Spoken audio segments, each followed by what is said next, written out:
Chapter 1091. Bring the tanks.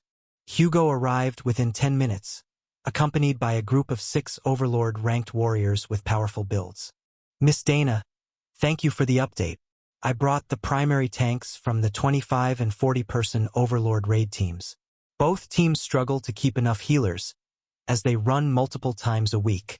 Hugo greeted her as one of the gargoyles opened the door for him. Is that a gargoyle? One of the warriors asked, then paused halfway through reaching down to pet the small creature. Indeed it is. They're friendly if you're friendly, though. Dana agreed. The warrior smiled and ran his hand down the gargoyle's furry back as he followed the group in. So, the Darklight host has 3 clerics, a mage subclass and a bear tank berserker at the overlord rank now. Ask what you need to know. Hugo informed his warriors. The warriors looked at the group and decided to start with Dana and Ophelia. What are your specialties? A dragonkin man with scales down one side of his face asked. I am a mystic blademaster, so my specialty is a pair of golems with auto parry and greatly increased attack speed. I can fight either at short range or long, but the golems are best up close. Dana replied. My new class is Ursine Avenger, and it's actually specialized in group damage reduction and self-healing in giant dire bear form. Ophelia added. Group damage reduction? The tank asked. I have limited invulnerability and a skill to redirect a portion of group damage to myself. So, I can tank a portion of the damage that the whole group would normally take and shrug it off as long as the transfer damage pulses aren't more than limited invulnerability can deal with. If it gets too much, I can turn that off, but I am quite durable and I have bestial regeneration as well, so I don't need too much healing. The warrior chuckled. So, you're saying that you're actually best suited as a main tank, but you prefer an off-tank or support warrior role. Alright, we can work with that. Ophelia smiled. Being the main tank came with requirements of knowledge and guidance. They were the team leaders by default, as they were responsible for keeping the monsters under control. So, she wasn't at all upset about a role as supporting damage reduction and crowd control. I'm a healing tree. Lotus informed the group of tanks proudly, then laughed at their confused expressions. Tree of Life Healing Transformation. I specialize in large area and long duration healing. She elaborated. Tessa nodded politely at the group. I can heal as well as any other cleric, but Red Dragon clerics specialize in combat buffs, increasing the damage and defense of the group. I am a capable combatant when needed, but I don't lack for healing. Finally, Naksha shrugged. I'm an overlord-ranked black dragon. I can heal, I can kill. Both please the goddess. I don't have as many area healing spells as Lotus, but I do have significant area damage abilities. Now that she thought about it, she should get Carl to teach her those healing totems. They would be incredibly useful in a dungeon setting. Hopefully, she could use them as they were a nature-oriented spell, and she was generally considered the reverse scale of all things natural. Quinn, the warrior who had been doing the questioning, smiled at the group. Well, that's a pleasant change from most of the other clerics. The White Dragon clerics are very we heal. What more do you want? And the healing shamans are always out of mana. Lotus shrugged. We've all gotten so used to having eternal lightning on us in this group that we don't even have to think about mana in most fights. Even the mages struggle to run out with that level of regeneration. But even without it, my spells are very efficient, and I've got a huge amount of mana cost reduction and added healing on my gear. Is that something you can do while in another group?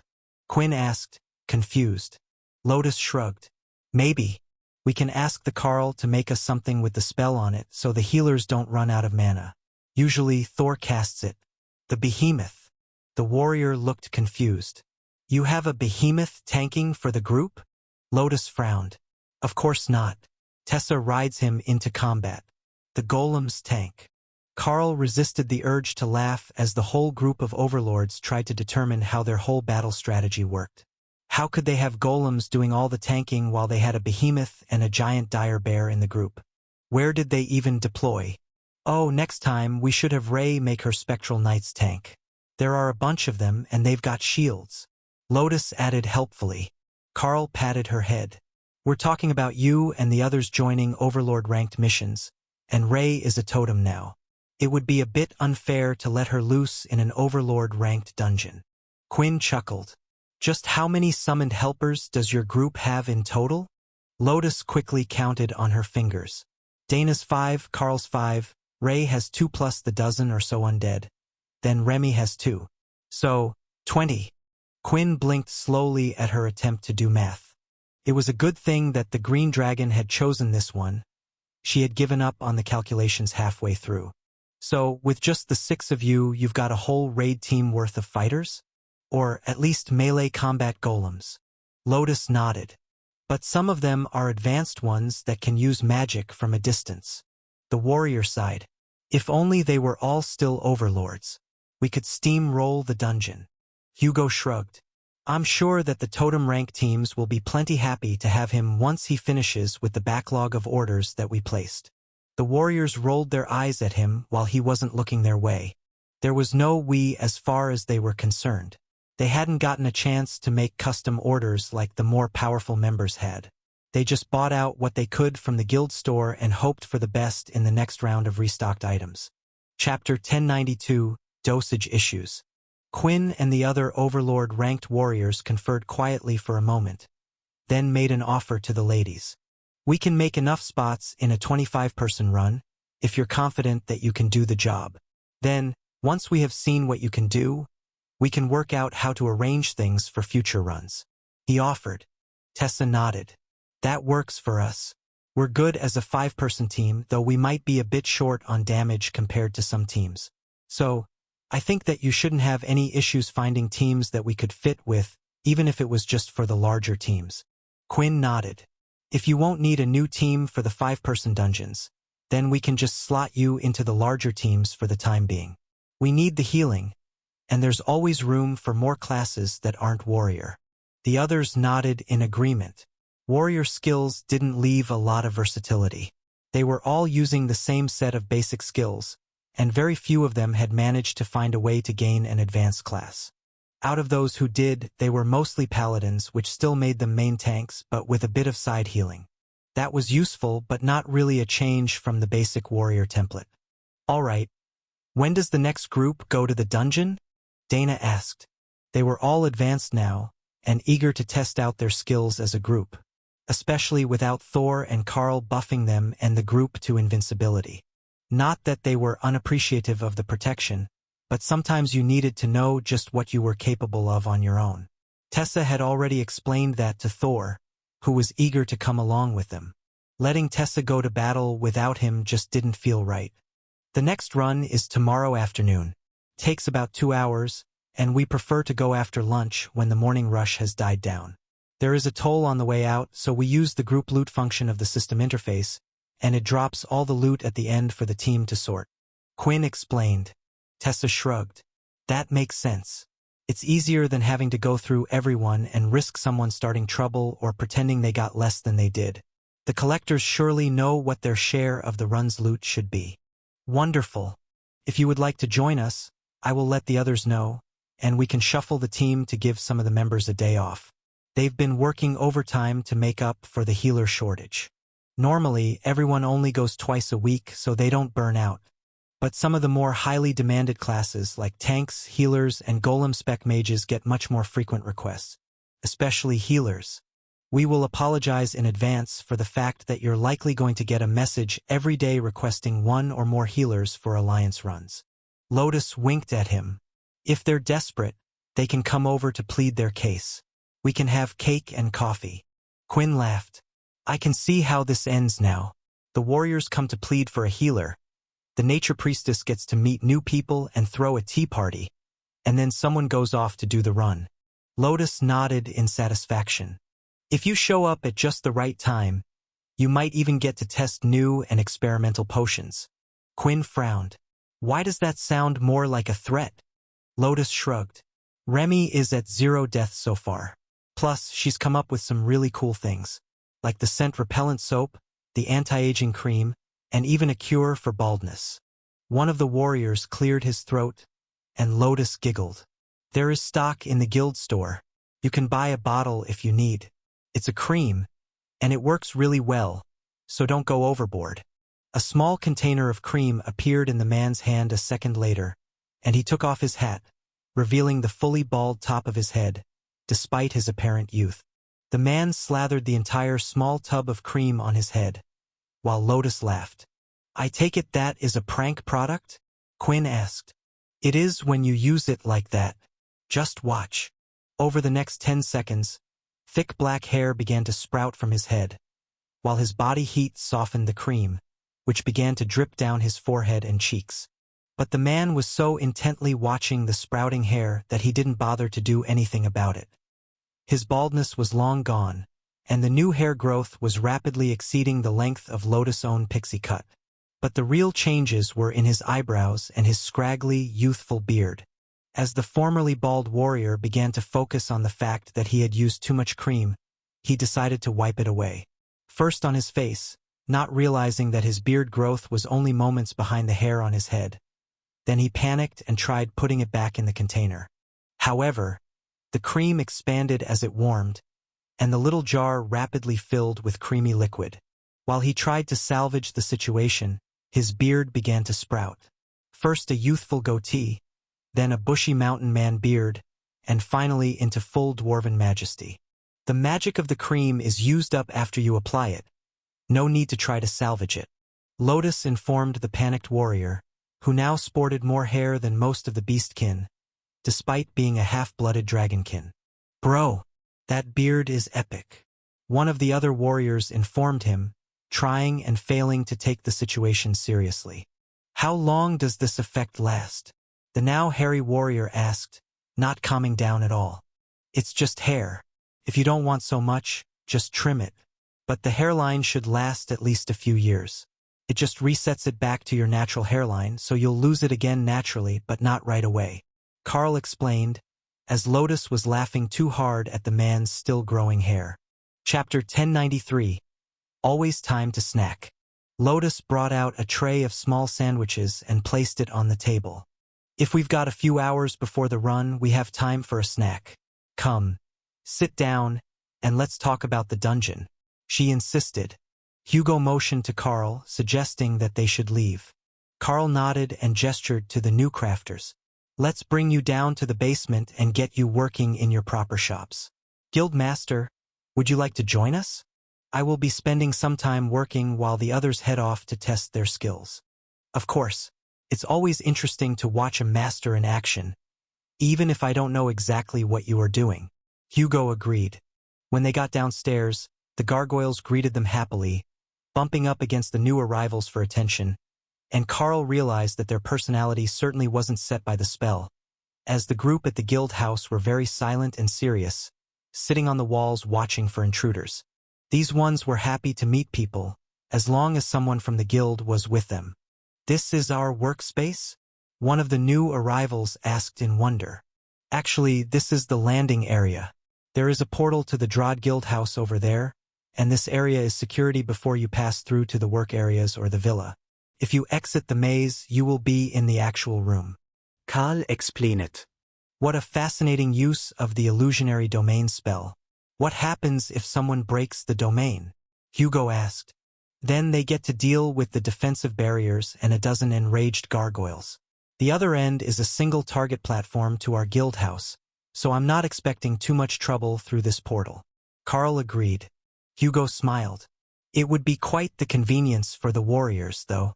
The ability to go all the way to Drod in a single jump. The great disadvantages to being a warrior: you're at the mercy of the mages to get around more quickly. But as I can use the portal spell, it's more about the amount of the world that I have seen than the actual distance. Carl agreed. Hugo shook his head in response to Carl's comment. "No, I meant that the Neraletum Lake region is notoriously hard to travel in and out of with magic, due to the instability from the dungeon portals. Most mages have to go to Sholaha City first to get far enough away to use a longer range spell. Well, that or go to Kizdila in Nulnulgat. But that attracts too much attention when it's a mythic group going somewhere. So, we usually send assistance when we need something, and that is a gigantic headache. But with your people in the Alliance, we can likely request someone as a personal shopper to deliver to your house here for our people to pick up. Even if there is a substantial delivery fee, It will most likely be cheaper than getting it locally for anything under overlord ranked, and who needs to do that much expensive shopping? Karl nodded. I get it now. Because of the fees, everything is balanced around the income from totem and mythic dungeons. So, even the most common of items are expensive. Hugo nodded. If we pick them up in Sholaha, we can save a bit. But who has time to search out a powerful mage to go get toiletries and new socks? Plus, you need to be good friends to convince someone to go shopping for socks with you. Karl laukit. We've got staff at the guild house, and I can hire 1 or 2 more so that they can do all the shopping you need. It might make the front room look a bit like a general store, but I would prefer to only send guild members through that portal, as it leads to a secure location, and the guards there wouldn't react well to strangers. Hugo shrugged. That's fine by me. If they don't live here, they don't have to be paid the full local rate, either. It will make delivery cheaper. I can give you a map of the compound so they can do door-to-door deliveries as well. I'm sure that our alliance members probably tip better than Drod food delivery workers usually get. Carl sent a brief message to caretaker Joe, informing her of the situation, and the demoness was quick to respond that she could add it to the morning routine. Hire 2 more shoppers. Mara is too small to do all the deliveries, even with a cart. There are 1,000 guild members here who need random stuff. You can let her deliver it to the house here if you want. Mara, the small gecko lizardfolk girl they had taken in as the caretaker's apprentice, was under 1.5 meters tall, and not yet 10 years old. While she had the enthusiasm, she was not well suited to carrying supplies up the stairs. It was a moment before Joe replied.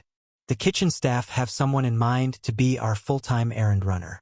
They have a class so they can put the items in inventory, and then Wendy has volunteered to do the deliveries. She's quite excited to see the new location and all the people who have been on the road. Wendy was a commander rank member of the runecrafting team, so she was actually quite busy.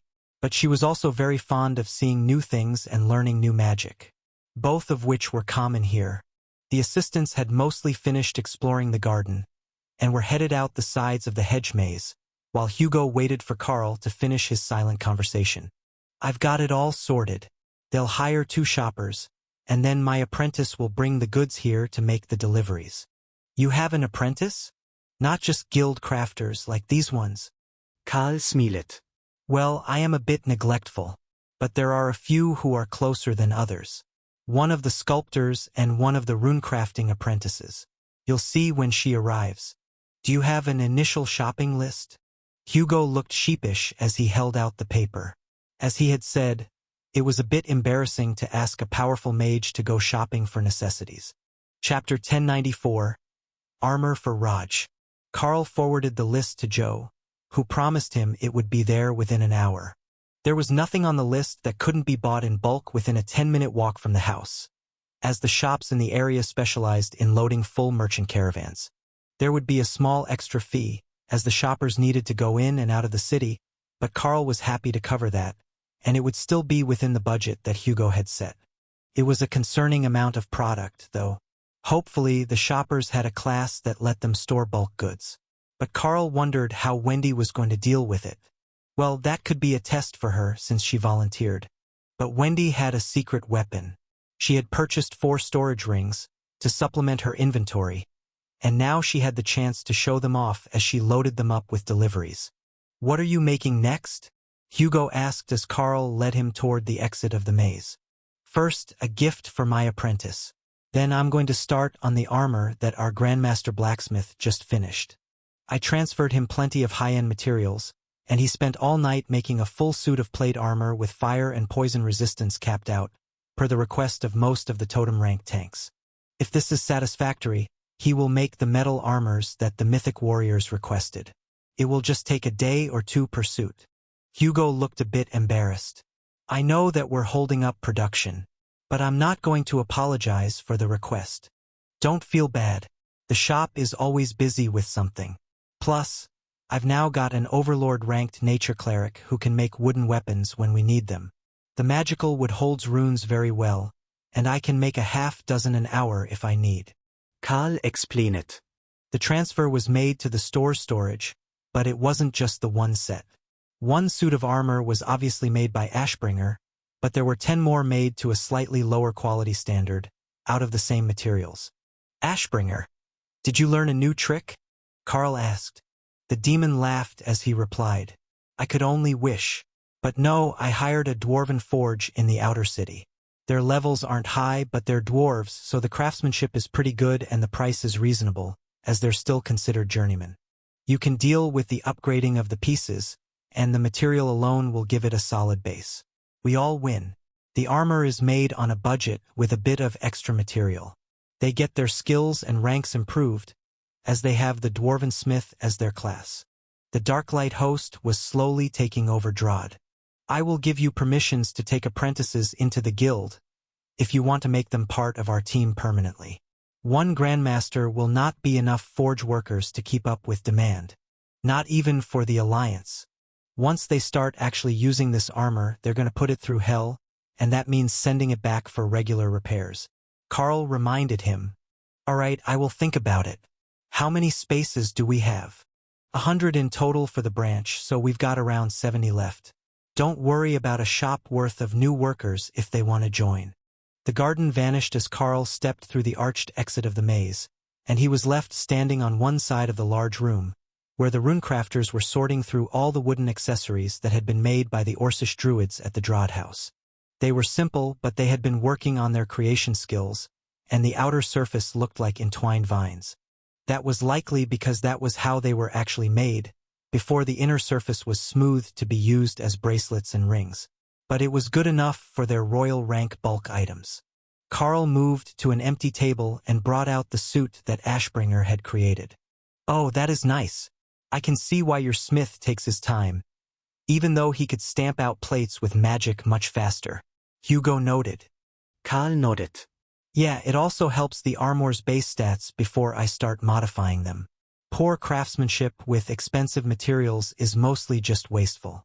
If we were making royal-ranked armor, he would have the ability to just press them out in a die. But if we're going to make it into something decent, we all need to put in the work. Hugo watched silently as Carl worked, covering the entire inside of the armor with runes. The armor was just so receptive to the magic that he decided to make it a totem-ranked and totem-grade item for the mythic warriors. If he could get their work out of the way first, it would be best. They were the major income source for the Alliance, so everyone benefited when they got more efficient. Carl finished and nodded in satisfaction at the suit in front of him. Item created totem rank, totem grade. Indestructible plate of the stalwart defender adds 1400 points of damage reduction. Reduces damage taken by 2%, 10% bonus to movement speed, 20% resistance to poison and fire element attacks. Additional effects: self-repair level 7, earth shield elemental barrier skill. Hugo hummed as he stared at the armor. That is truly impressive, and it comes with its own barrier skill.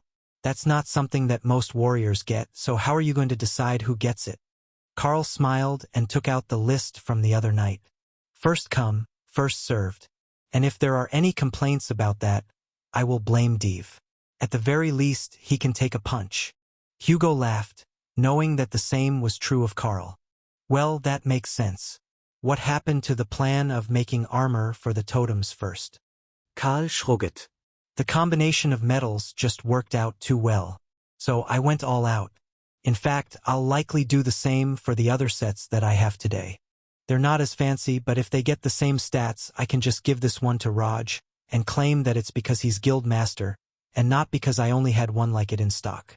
Hugo gave a full-bellied laugh, holding his sides. I think that's a trade secret that you're not supposed to share with others.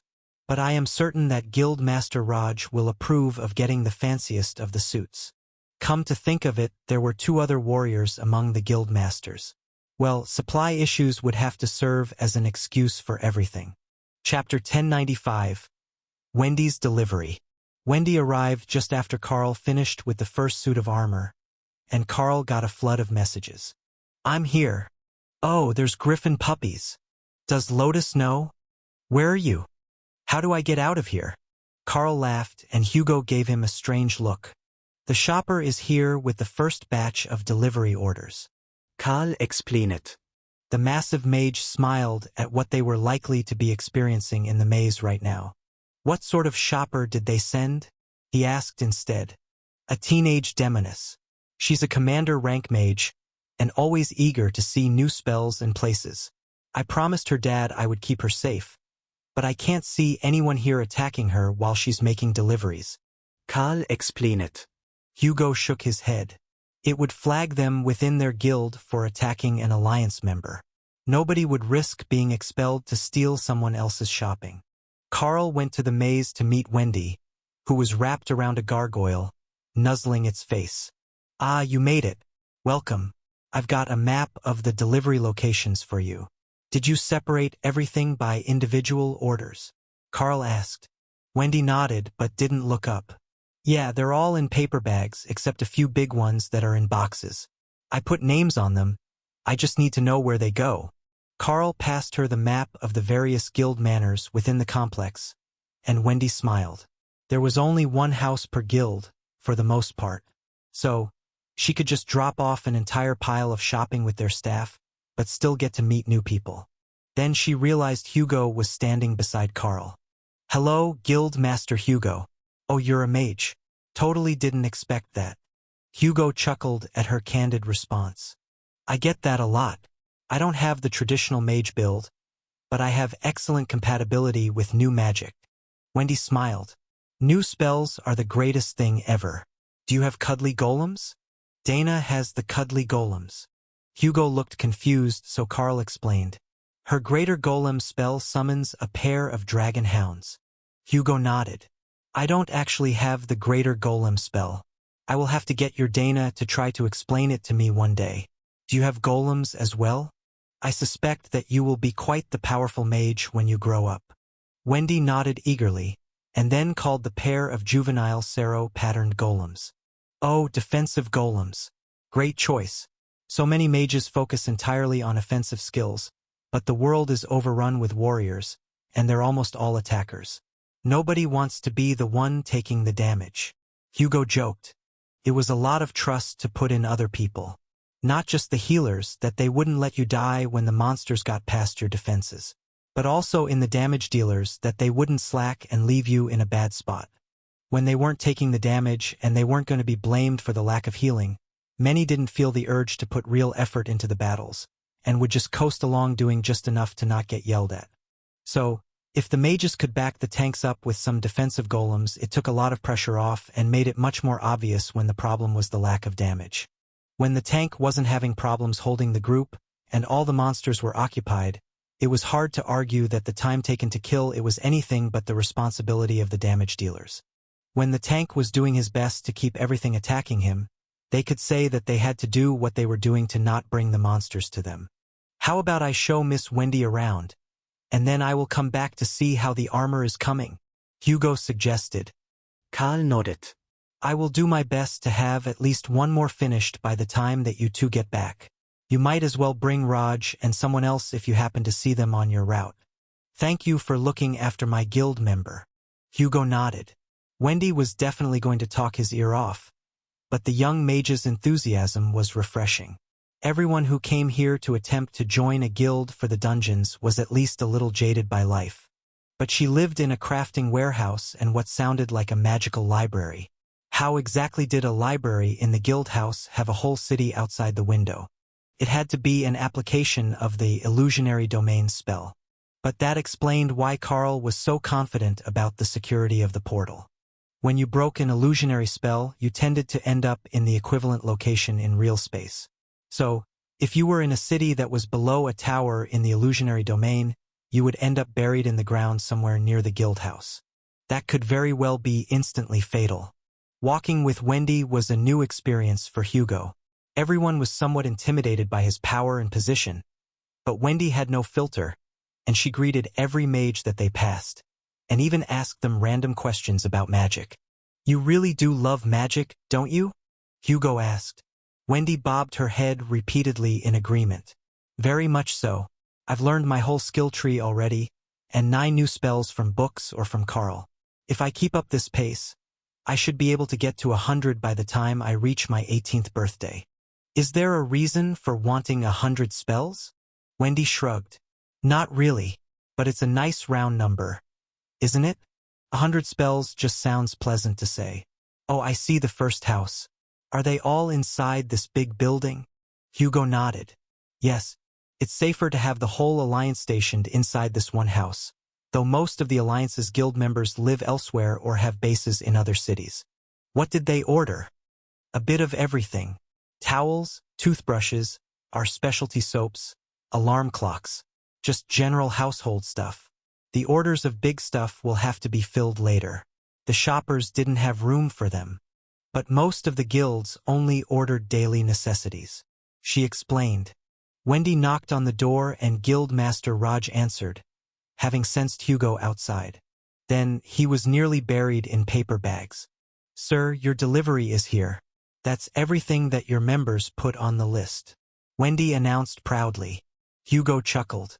You need to wait and ask him where to leave the bags. Nobody wants all their shopping set blocking the front door. Chapter 1096. Adorable Demon. Raj laughed at Wendy's expression, then looked up at Hugo for an explanation. Who might this tiny agent of chaos be? He asked. Hugo patted Wendy on the head, and the girl smiled as she returned all the shopping to her storage items. This is Miss Wendy, the delivery agent for the Darklight host. She has all the common items that the guilds requested to be delivered from Drod, and the Darklight host will message you later with the total. Hugo explained. Raj chuckled, as all the items were commander rank or lower. The total would literally be pocket change for a mythic raid team member. Wendy smiled and handed guild leader Raj a piece of paper with a number on it. That's the total per customer order, so you can collect it from your guild members. Now he couldn't resist, and pulled the small mage into a hug. You are absolutely adorable. Here you go, payment for the order, and you can keep the change as a delivery fee. He insisted, passing a small bag of coins into her hands. Just place the orders along the wall in the main room, so everyone can come get their orders. He added as Wendy laughed and pocketed the money. Doing deliveries was a lucrative trade. Plus, there was new magic everywhere.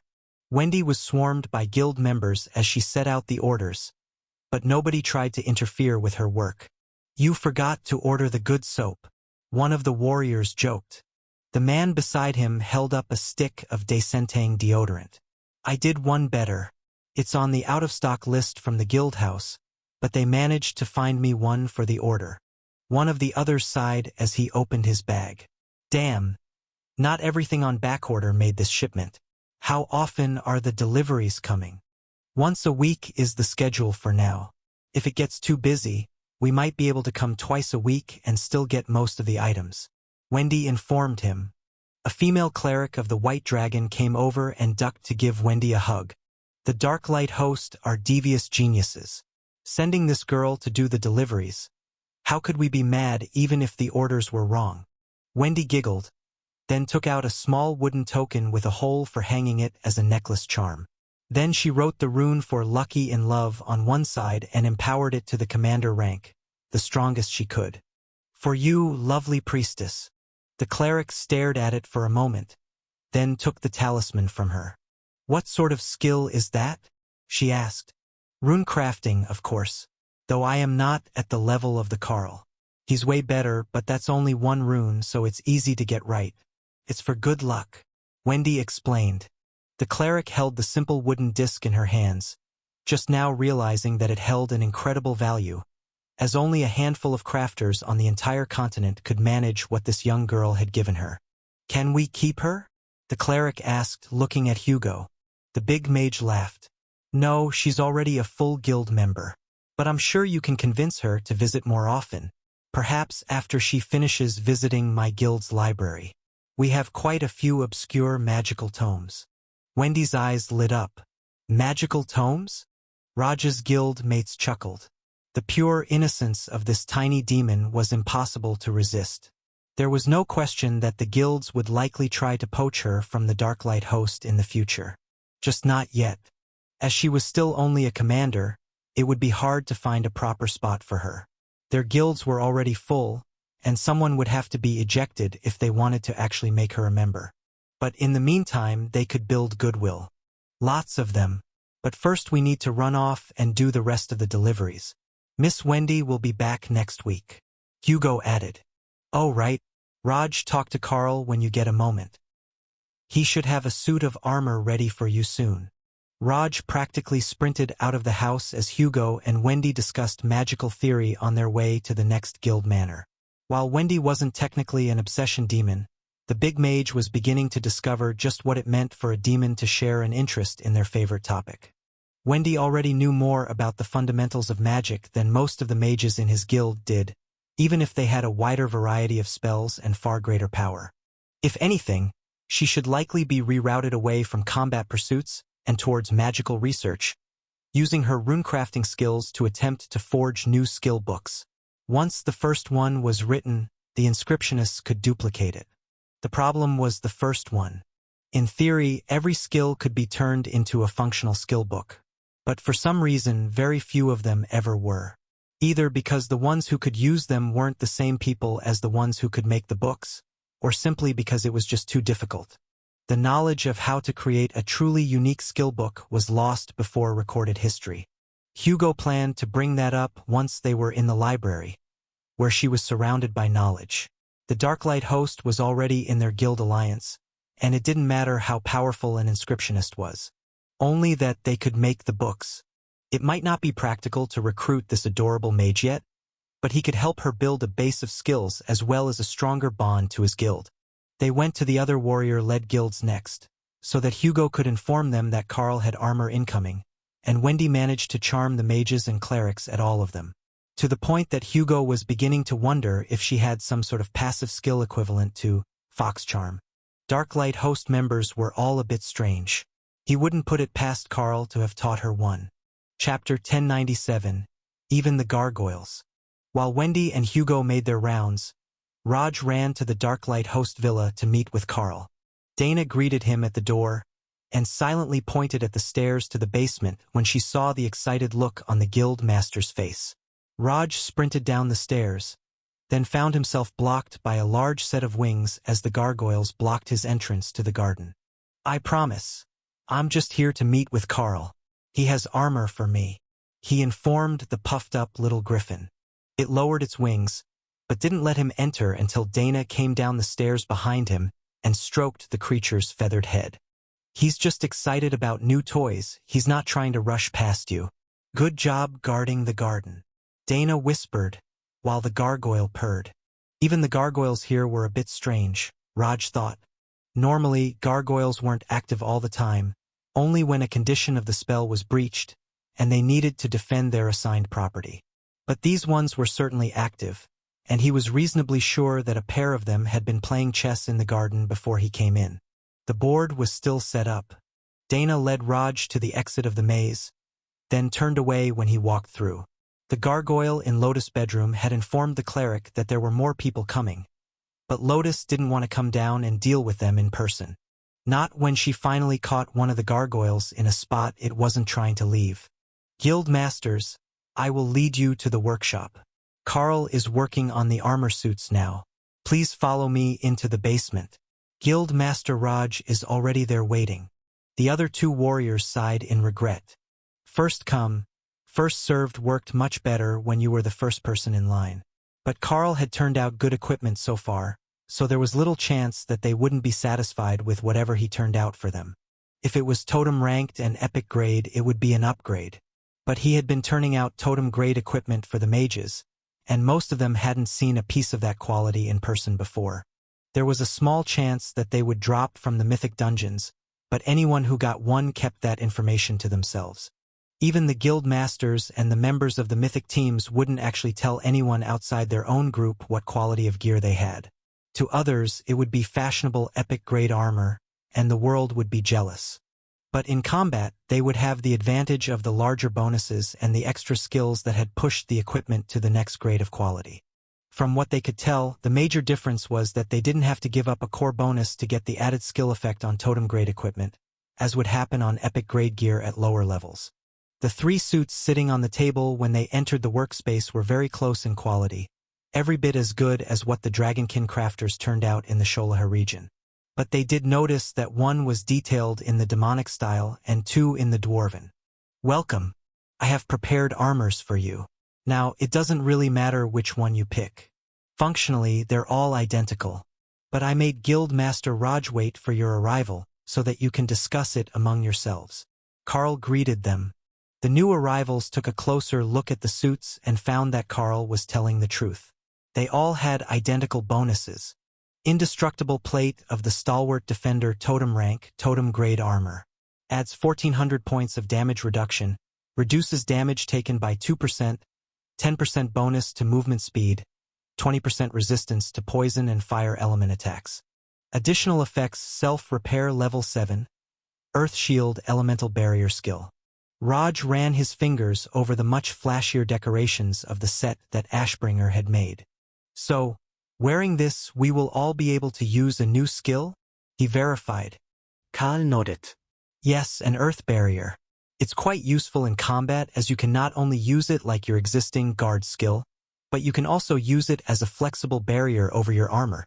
It should activate at your own rank, though it may not gain the effects of the mythic blessing, so it might take full damage from totem rank targets. I haven't had a chance to verify that yet, as the totem and mythic blessings are new to me. Raj shook his head. That won't be a problem. Even when we use items or skills at a lower output level, our blessing still applies. It's more of a secondary effect added to our actions than one that has to be part of every skill we use. Are you sure that you need to be even more flashy? The warrior with tattoos all down his arms asked, as Guild Master Raj didn't take his hand off the armor set that Ashbringer had made. You know me. I like to make an impression. Besides, the stats on the armor are all equal. Raj replied with a shrug. He had a point, but he wasn't the only one who liked to make an impression when he entered a room. If you want to wait for fancier suits, I can order them now, and reassign these to other warriors on the mythic teams. I intended to make the 3 of them identical for the main tanks, then give the other armor sets a damage buffing skill instead. Tell me, do any of your people use blunt weapons? Sharpness adds significant damage to blade strikes, but I have other options if they're not edged weapon users. Carl suggested. Raj nodded. We have a few who use axes and one who uses an epic grey dwarven war pick. Normally, that is considered a blunt weapon, though you can use the backside. Carl nodded in understanding. Few used the backside other than the dwarves. The design was a modified mining tool, with a spike for pulling rocks, and a blunt side to hammer rods into soft stone seems to create blasting holes. In that case, I can make most with sharpness, and I will make him a special one. Carl agreed. Chapter 1098. Tankier Tanks. The other 2 guild leaders stepped to the table and picked up the dwarven-made suits, then equipped them so they could see what the armor looked like bonded. This isn't bad. Plus, it goes well with the guild tabard. I should wear that more often. Seeing guild leader Carl in his with the golden rings was pretty impressive. Ivan, the tattooed guild leader, joked. With a thought, he equipped his guild tabard, which was black with silver emblems, and 2 silver knotted rings around the outside, similar to the inner golden ring on Carl's. That would symbolize 2 guild champion victories as a totem against other totems. So, you had to earn your spot as guild leader. Carl noted. We all did.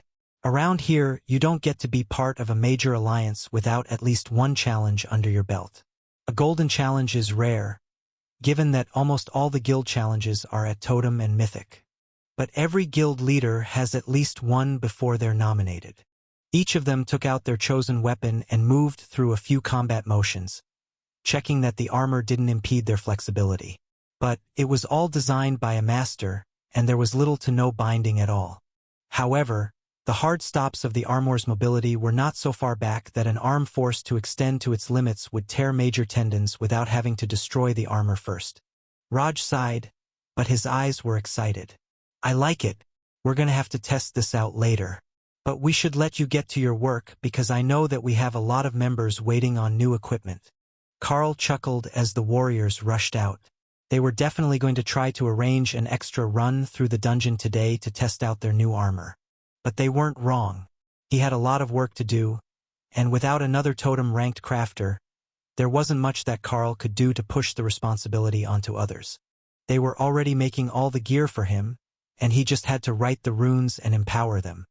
He might be able to trick Loros and Wendy into writing out the runic phrases for him, and then he would empower them, but that would almost certainly end up with worse results or a lower maximum rank, as intent and skill proficiency mattered, not just the perfect writing of the runes.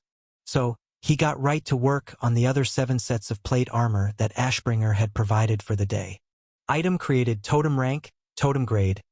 Agile plate of flickering blades adds 300 points of damage reduction. Increases all damage done by 2% per rank, 20% bonus to attack speed and skill activation speed.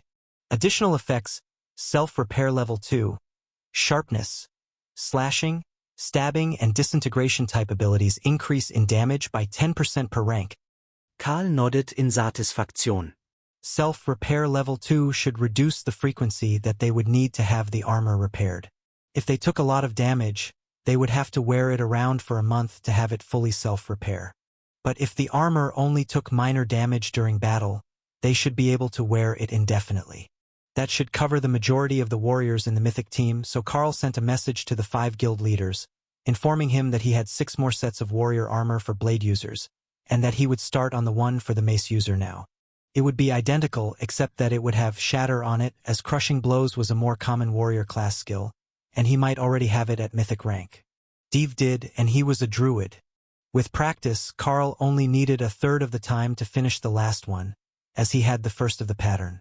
Like copying notes off the chalkboard when he was in school, repetition was the key to efficiency. Are we just bringing every famous person in the fortress to the house today? One of the bunnies asked as she worked to add runes to another bracelet. I promised them that I would make armor for their mythic raiding team right away. I got the mages and most of the rogues earlier, so now we're on to the warriors. The crafter nodded, then gestured to her pile of practice items. What are we even going to do with all of these? Karl laughed. They were all royal rank bracelets with increased skill power and mana storage inscribed on them. Simple, but devastatingly effective for general use. We're going to put them up in the Guild Alliance shop at the end of the day, of course. It's your first day at work, but look at all the progress you've made. So, keep the best one for yourself as a memento of the day you learned a trade, and then the rest will earn you commission when they sell. The bunny smiled. Do you think it will be enough to redecorate our rooms? I always wanted a fancy room with a princess canopy bed. Karl chuckled. The amount they would get from 20 or 30 of those bracelets each would do more than simply redecorate their rooms if they went shopping in Drod.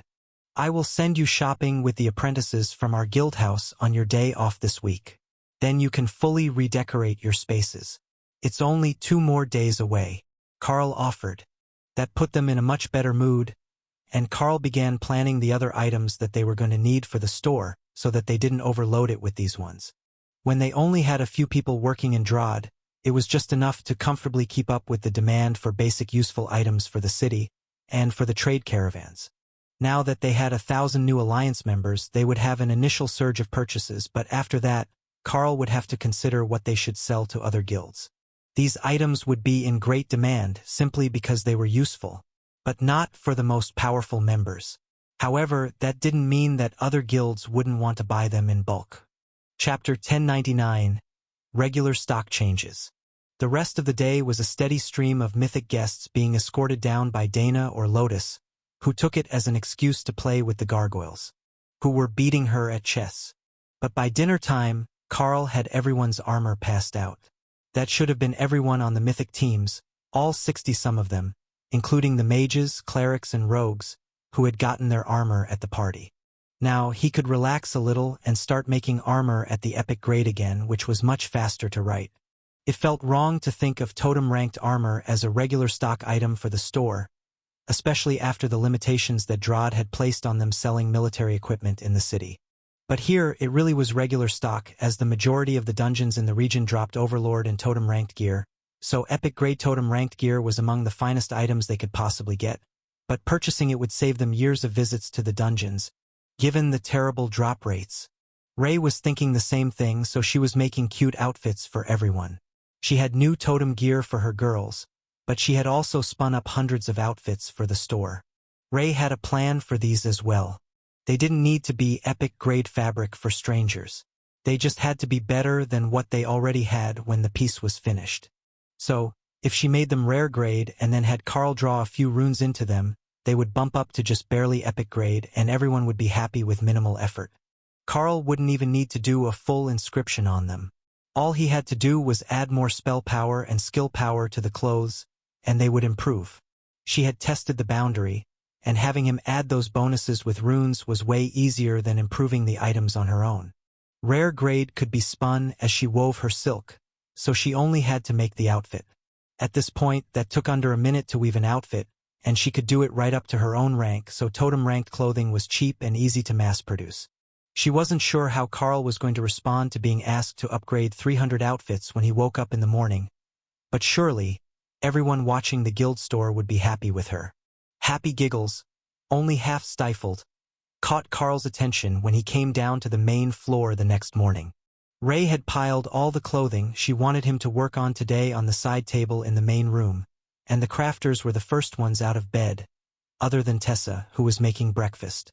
She seemed extra happy this morning, almost glowing with holy energy. Carl wondered if it was because they had taken a bunch of orphan craftsmen into the guild, or if the excited holy energy was because the ladies would be off to an overlord rank dungeon today.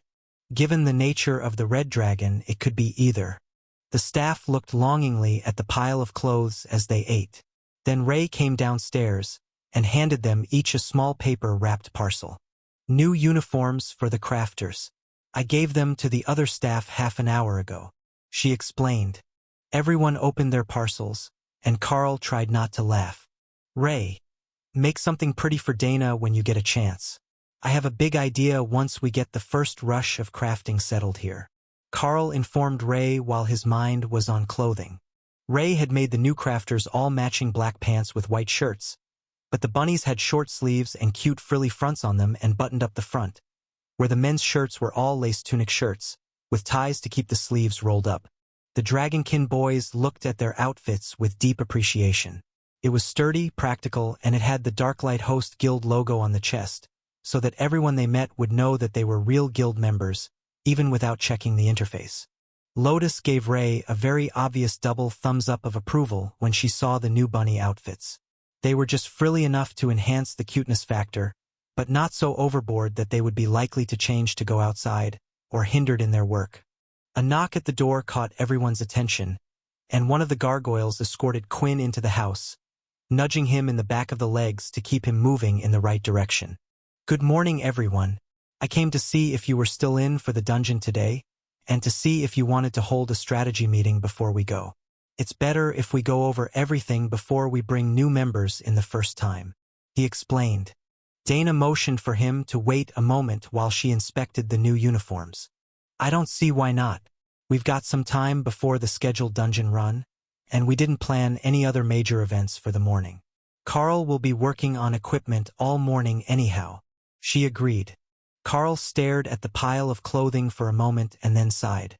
I would join you just for the information about the dungeon, but I will get it from them after.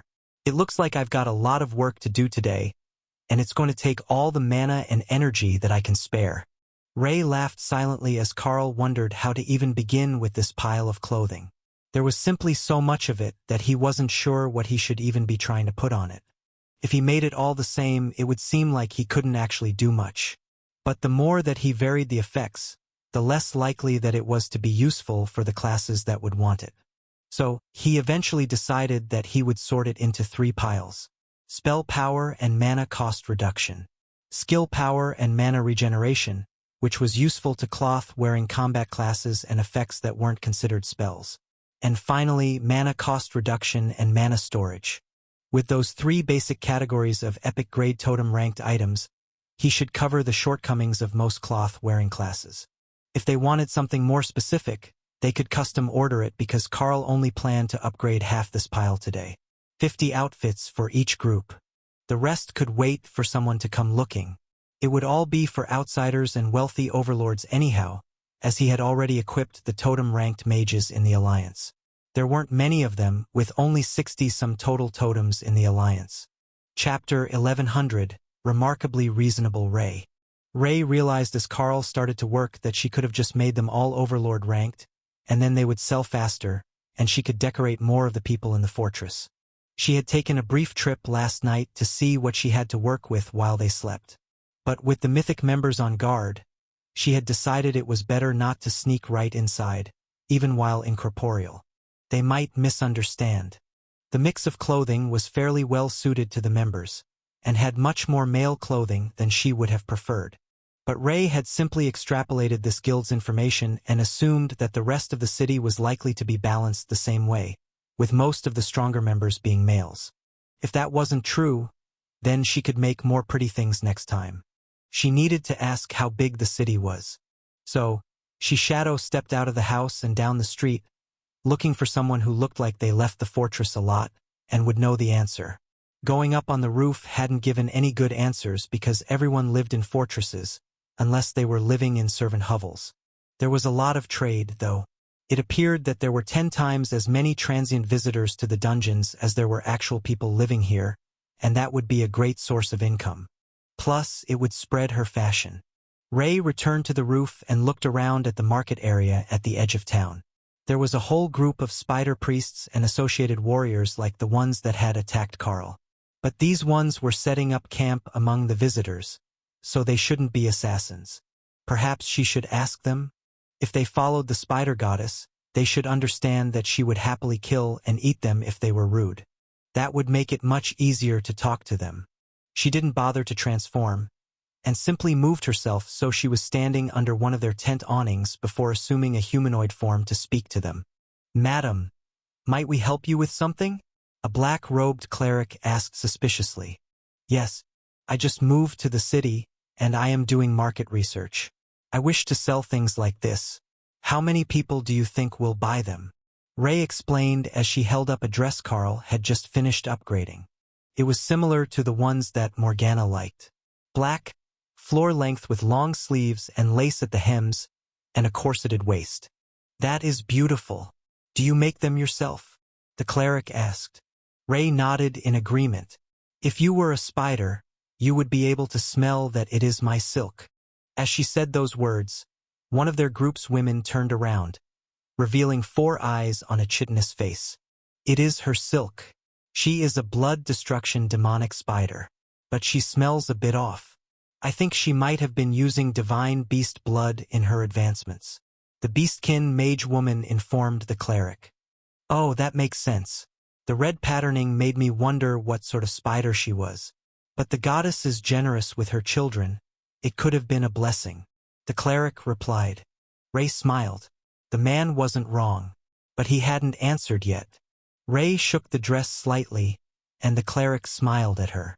"If you can reliably make totem rank, epic grade cloth armor, I would say that you could likely sell a few hundred or 1,000 a month to those with the resources. Not everyone gets lucky in the dungeon, and most who come here arrive very low on funds, as the city is expensive to buy access to," the cleric explained. Ray realized that she had miscalculated. She thought that these visitors were wealthy people, not poor people hoping to make it big in one of the many dungeons. "What if I made them overlord ranked? Would that be more affordable?" she asked. The mage nodded in agreement. Overlord ranked items sell for less than 1/10 of what a totem ranked item does. Most totems could afford a single upgrade every visit to the dungeon if they stayed with overlord ranked gear. Ray smiled, and the mage giggled. "You really do want to cover everyone in your silk, don't you?" she asked. "It's nice. They're almost cocooned, and it makes them smell like mine." Now the cleric was laughing as well. They had wondered why a totem-ranked demonic beast would take up a trade skill, but it made perfect sense now. She was staking her claim on the world and asserting her dominance in her own field.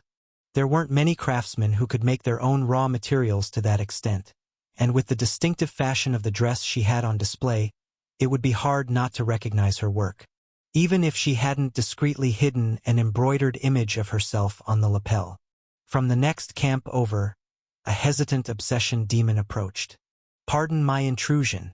Did I hear that dress is for sale?" she asked. She had examined it, and as a shaman it was precisely what she had been hoping for. Skill power and mana cost reduction would make all her abilities more powerful, including her healing spells and totem constructs, as well as her spirit warriors. It was an all-around improvement on what she already had, and the group could stop complaining that shamans weren't great healers. Ray examined the demoness, who had light violet skin, as was common for obsession demons, including Loros, their sculptor at the guild house. Black would look good on her. Yes, this dress is for sale. What can you offer me for it? Ray asked.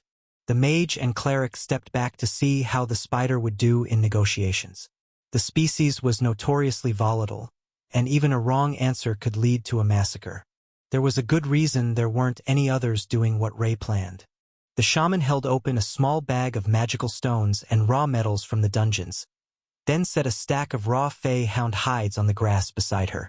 Totem-ranked fur and leather would help Ray's projects immensely, and the woman had offered her 20 pelts, plus a bag of rocks for Carl. That was a good price. I like your offer. Here is your new dress. Try it on, and I will alter it if it doesn't quite suit you. She insisted. The obsession demon equipped the dress, and the cleric noted that it actually had clear threads woven into it that flickered with mana like ghosts in the dark when the effects on the dress were activated. It was stunning. Ray nodded in satisfaction as she took her payment. You look good. It was a pleasure doing business with you. She informed the shaman, then returned to the fortress to go gather more items from Carl. She had sales to make. Chapter 1101, Dungeon Study. Dana looked at the detailed map that Quinn and the other tanks of the Overlord ranked groups had made of the dungeon they were going to today. It was intended for 25 people, and normally they brought 2 main tanks, 4 off-tanks and 3 clerics with them. That was enough that the other 16 spots could be pure damage dealers, and they shouldn't have any issues. Today they had an extra cleric, one of their regulars. They didn't want to trust all the healing to the new members, and one of their clerics was a black dragon, who would be better suited to dealing damage than healing most of the time. Ophelia would be assigned one of the off-tank roles on the right flank.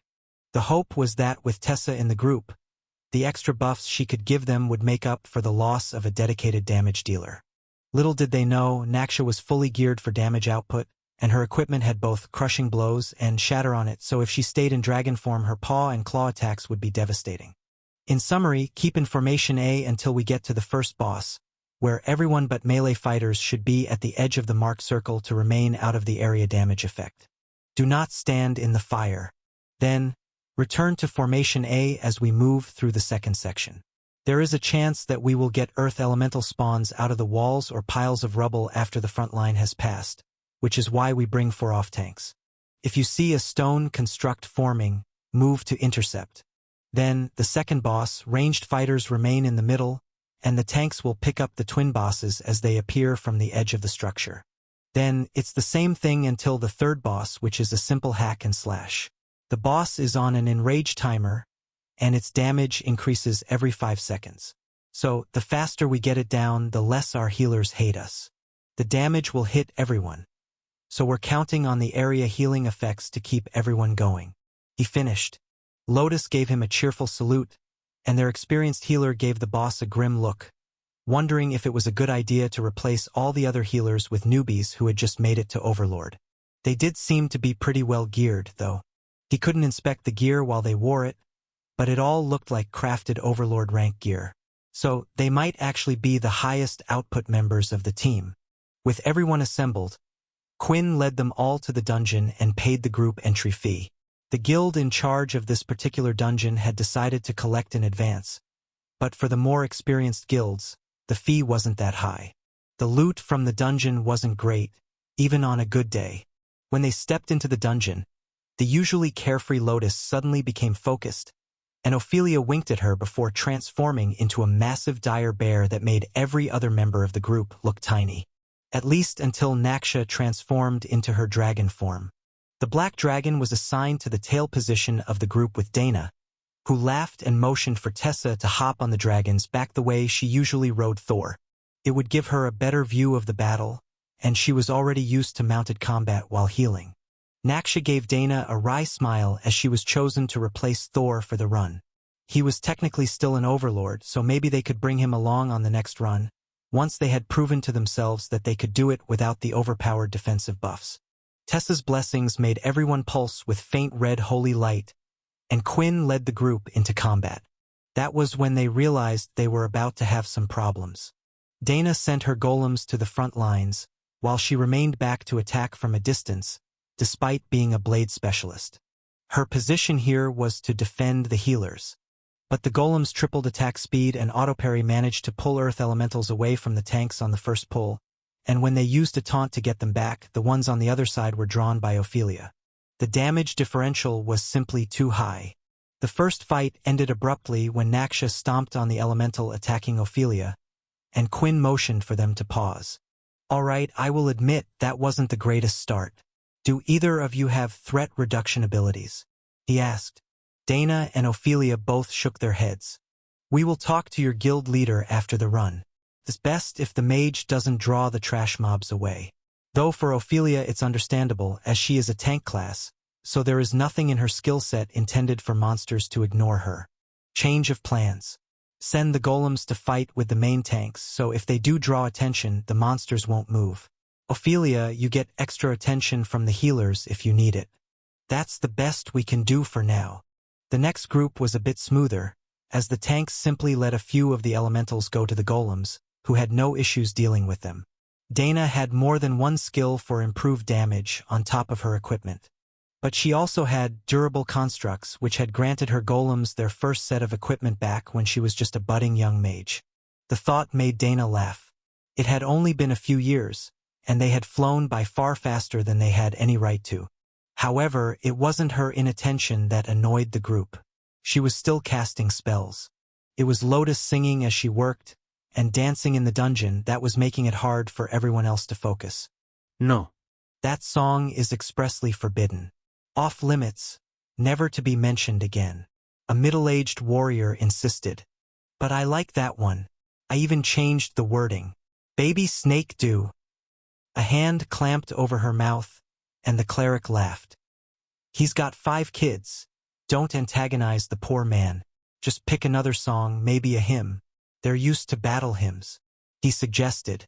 Lotus shrugged and renewed the healing totems in the backpack that Ray made for her. "Alright, I have a better song.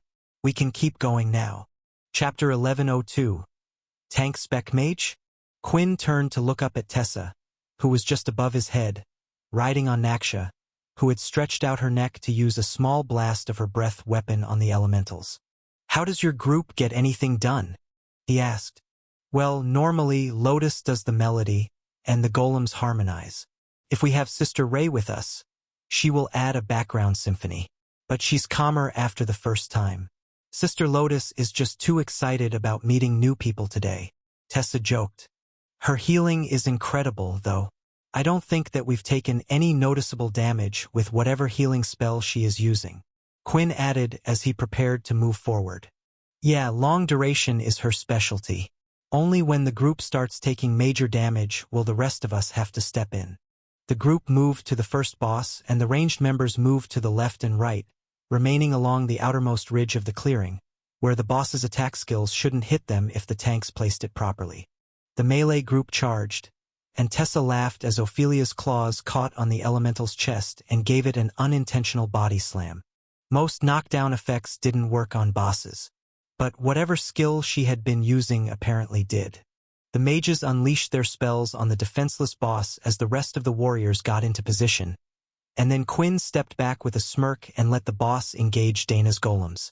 If they were going to try to steal the boss from him, why not see if the constructs could take the beating in his place? Not every mage was a soft and squishy liability that needed protecting. Even if this one was adorable in fox form. Dana hadn't wanted to transform, but she had quickly realized that beast form actually granted her a substantial bonus to her spell power.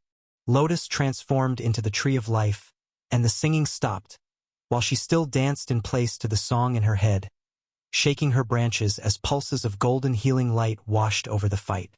Tessa kept her buffs active on the warriors, and periodically sent Smite and Holy Slash attacks at the boss.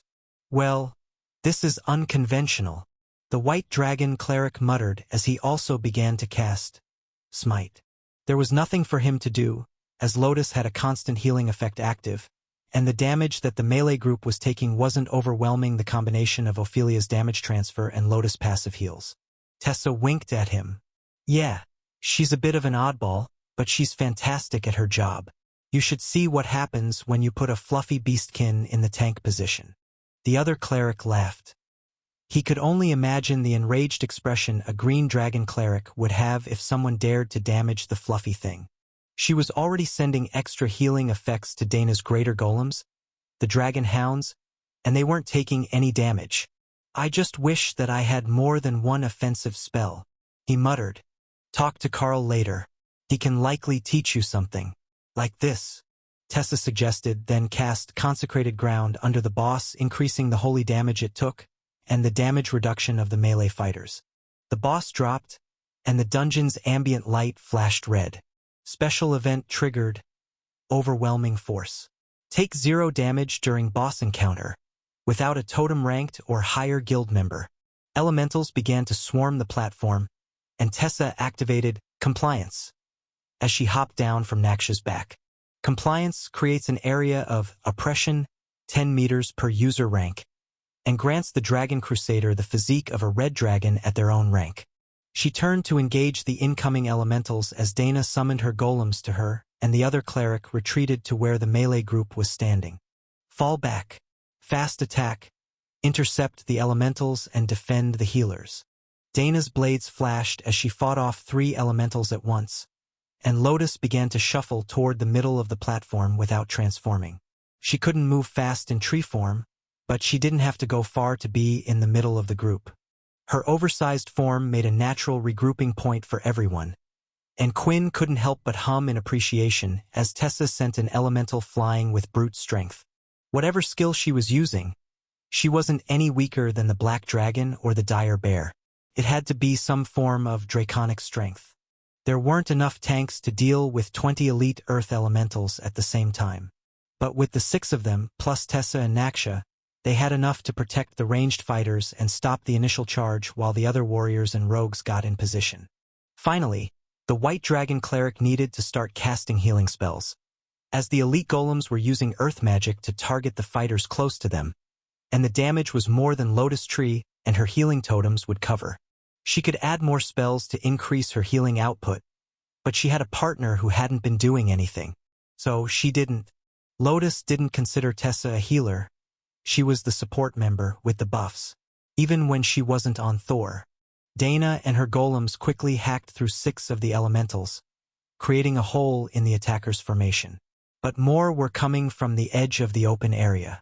Melee, move back. Let us grab them again before you engage, Dana ordered. Quinn looked over when he heard that musical voice, but Dana was already moving with her golems to grab some of the elementals and pull them back to the circle. A mage tank?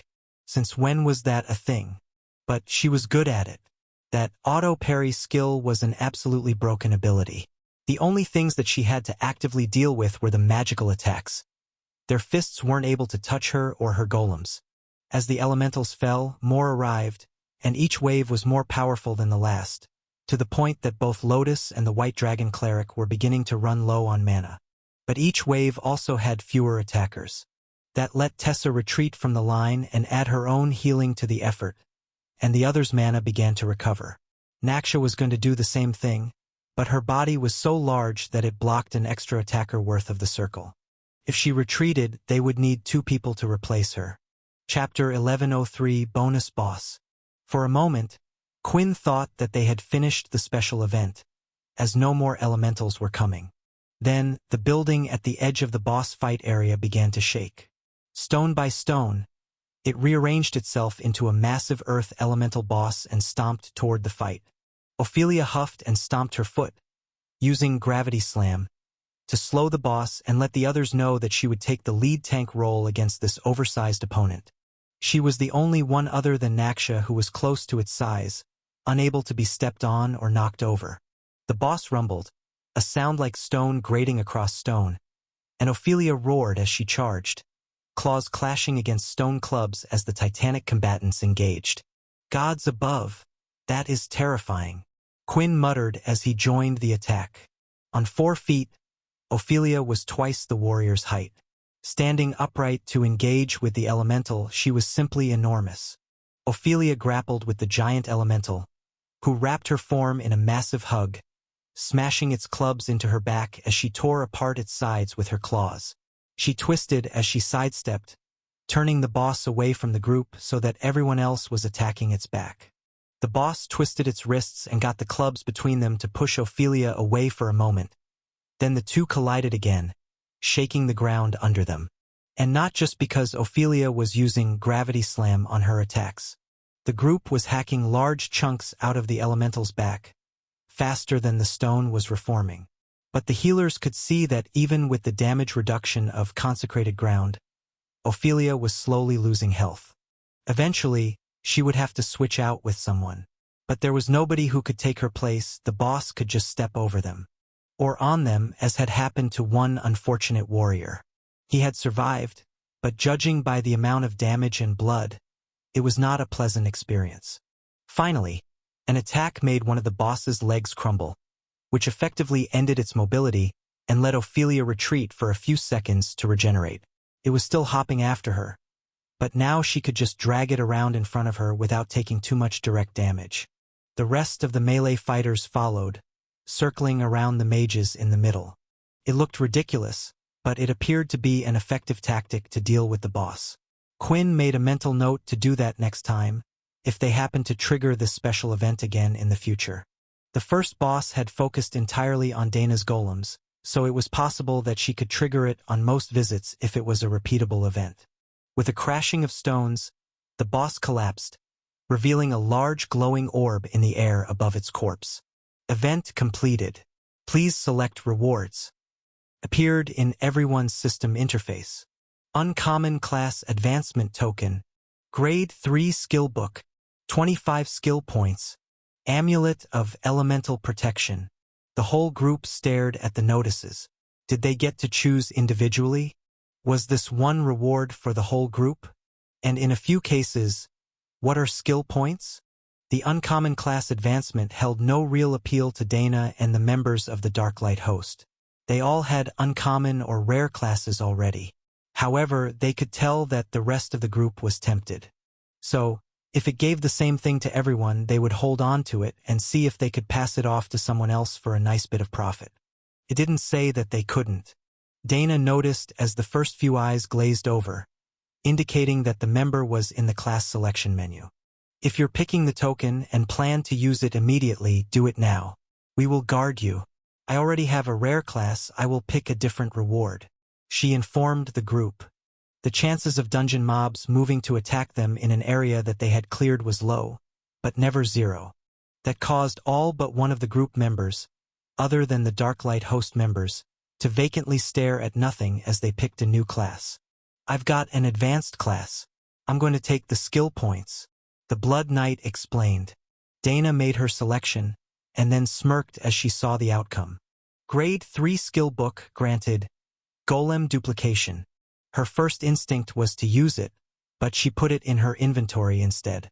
If she gave the skill to Carl, she could let him learn it, and then make him make her a copy and teach her the skill. That way, she got the skill, got to keep the book, and Sister Ray would have a small army of golems. The spider would be overjoyed if that applied to her undead as well. The skill wasn't clear if it was only golem-titled spells that it duplicated or all summons. But she had 2 types of golems plus her epic guard, so she would find out soon enough. Lotus giggled as she made her selection, and Dana rolled her eyes as she realized that the nature priestess's healing totems had turned into 4 dragonfly-winged pixies that were waving little wands around and sprinkling dust everywhere, which vanished a few seconds later. Now they last until I dismiss them, and the healing doubled. Lotus explained. Tessa patted her diminutive friend on the head and smiled. I upgraded consecrated ground to level 3 directly. Same spell, greater effects. Naksha turned back into a human and shrugged. I took the skill points. I've only got a few of my class skills. I need to get the rest, and I didn't start out with Carl to get all the bonus points that all of you did. Ophelia chuckled. I got a skill book of Spell Lock. It prevents casting of the element of their next ability for 10 seconds if the hit lands. It should be pretty useful against bosses, even though it's got a long cooldown timer on it. Dana laughed. So, you don't get to do the Kara and just deny them all their abilities? Shame that. But I think that this suits your personality better. Chapter 1104. Pixie Totems.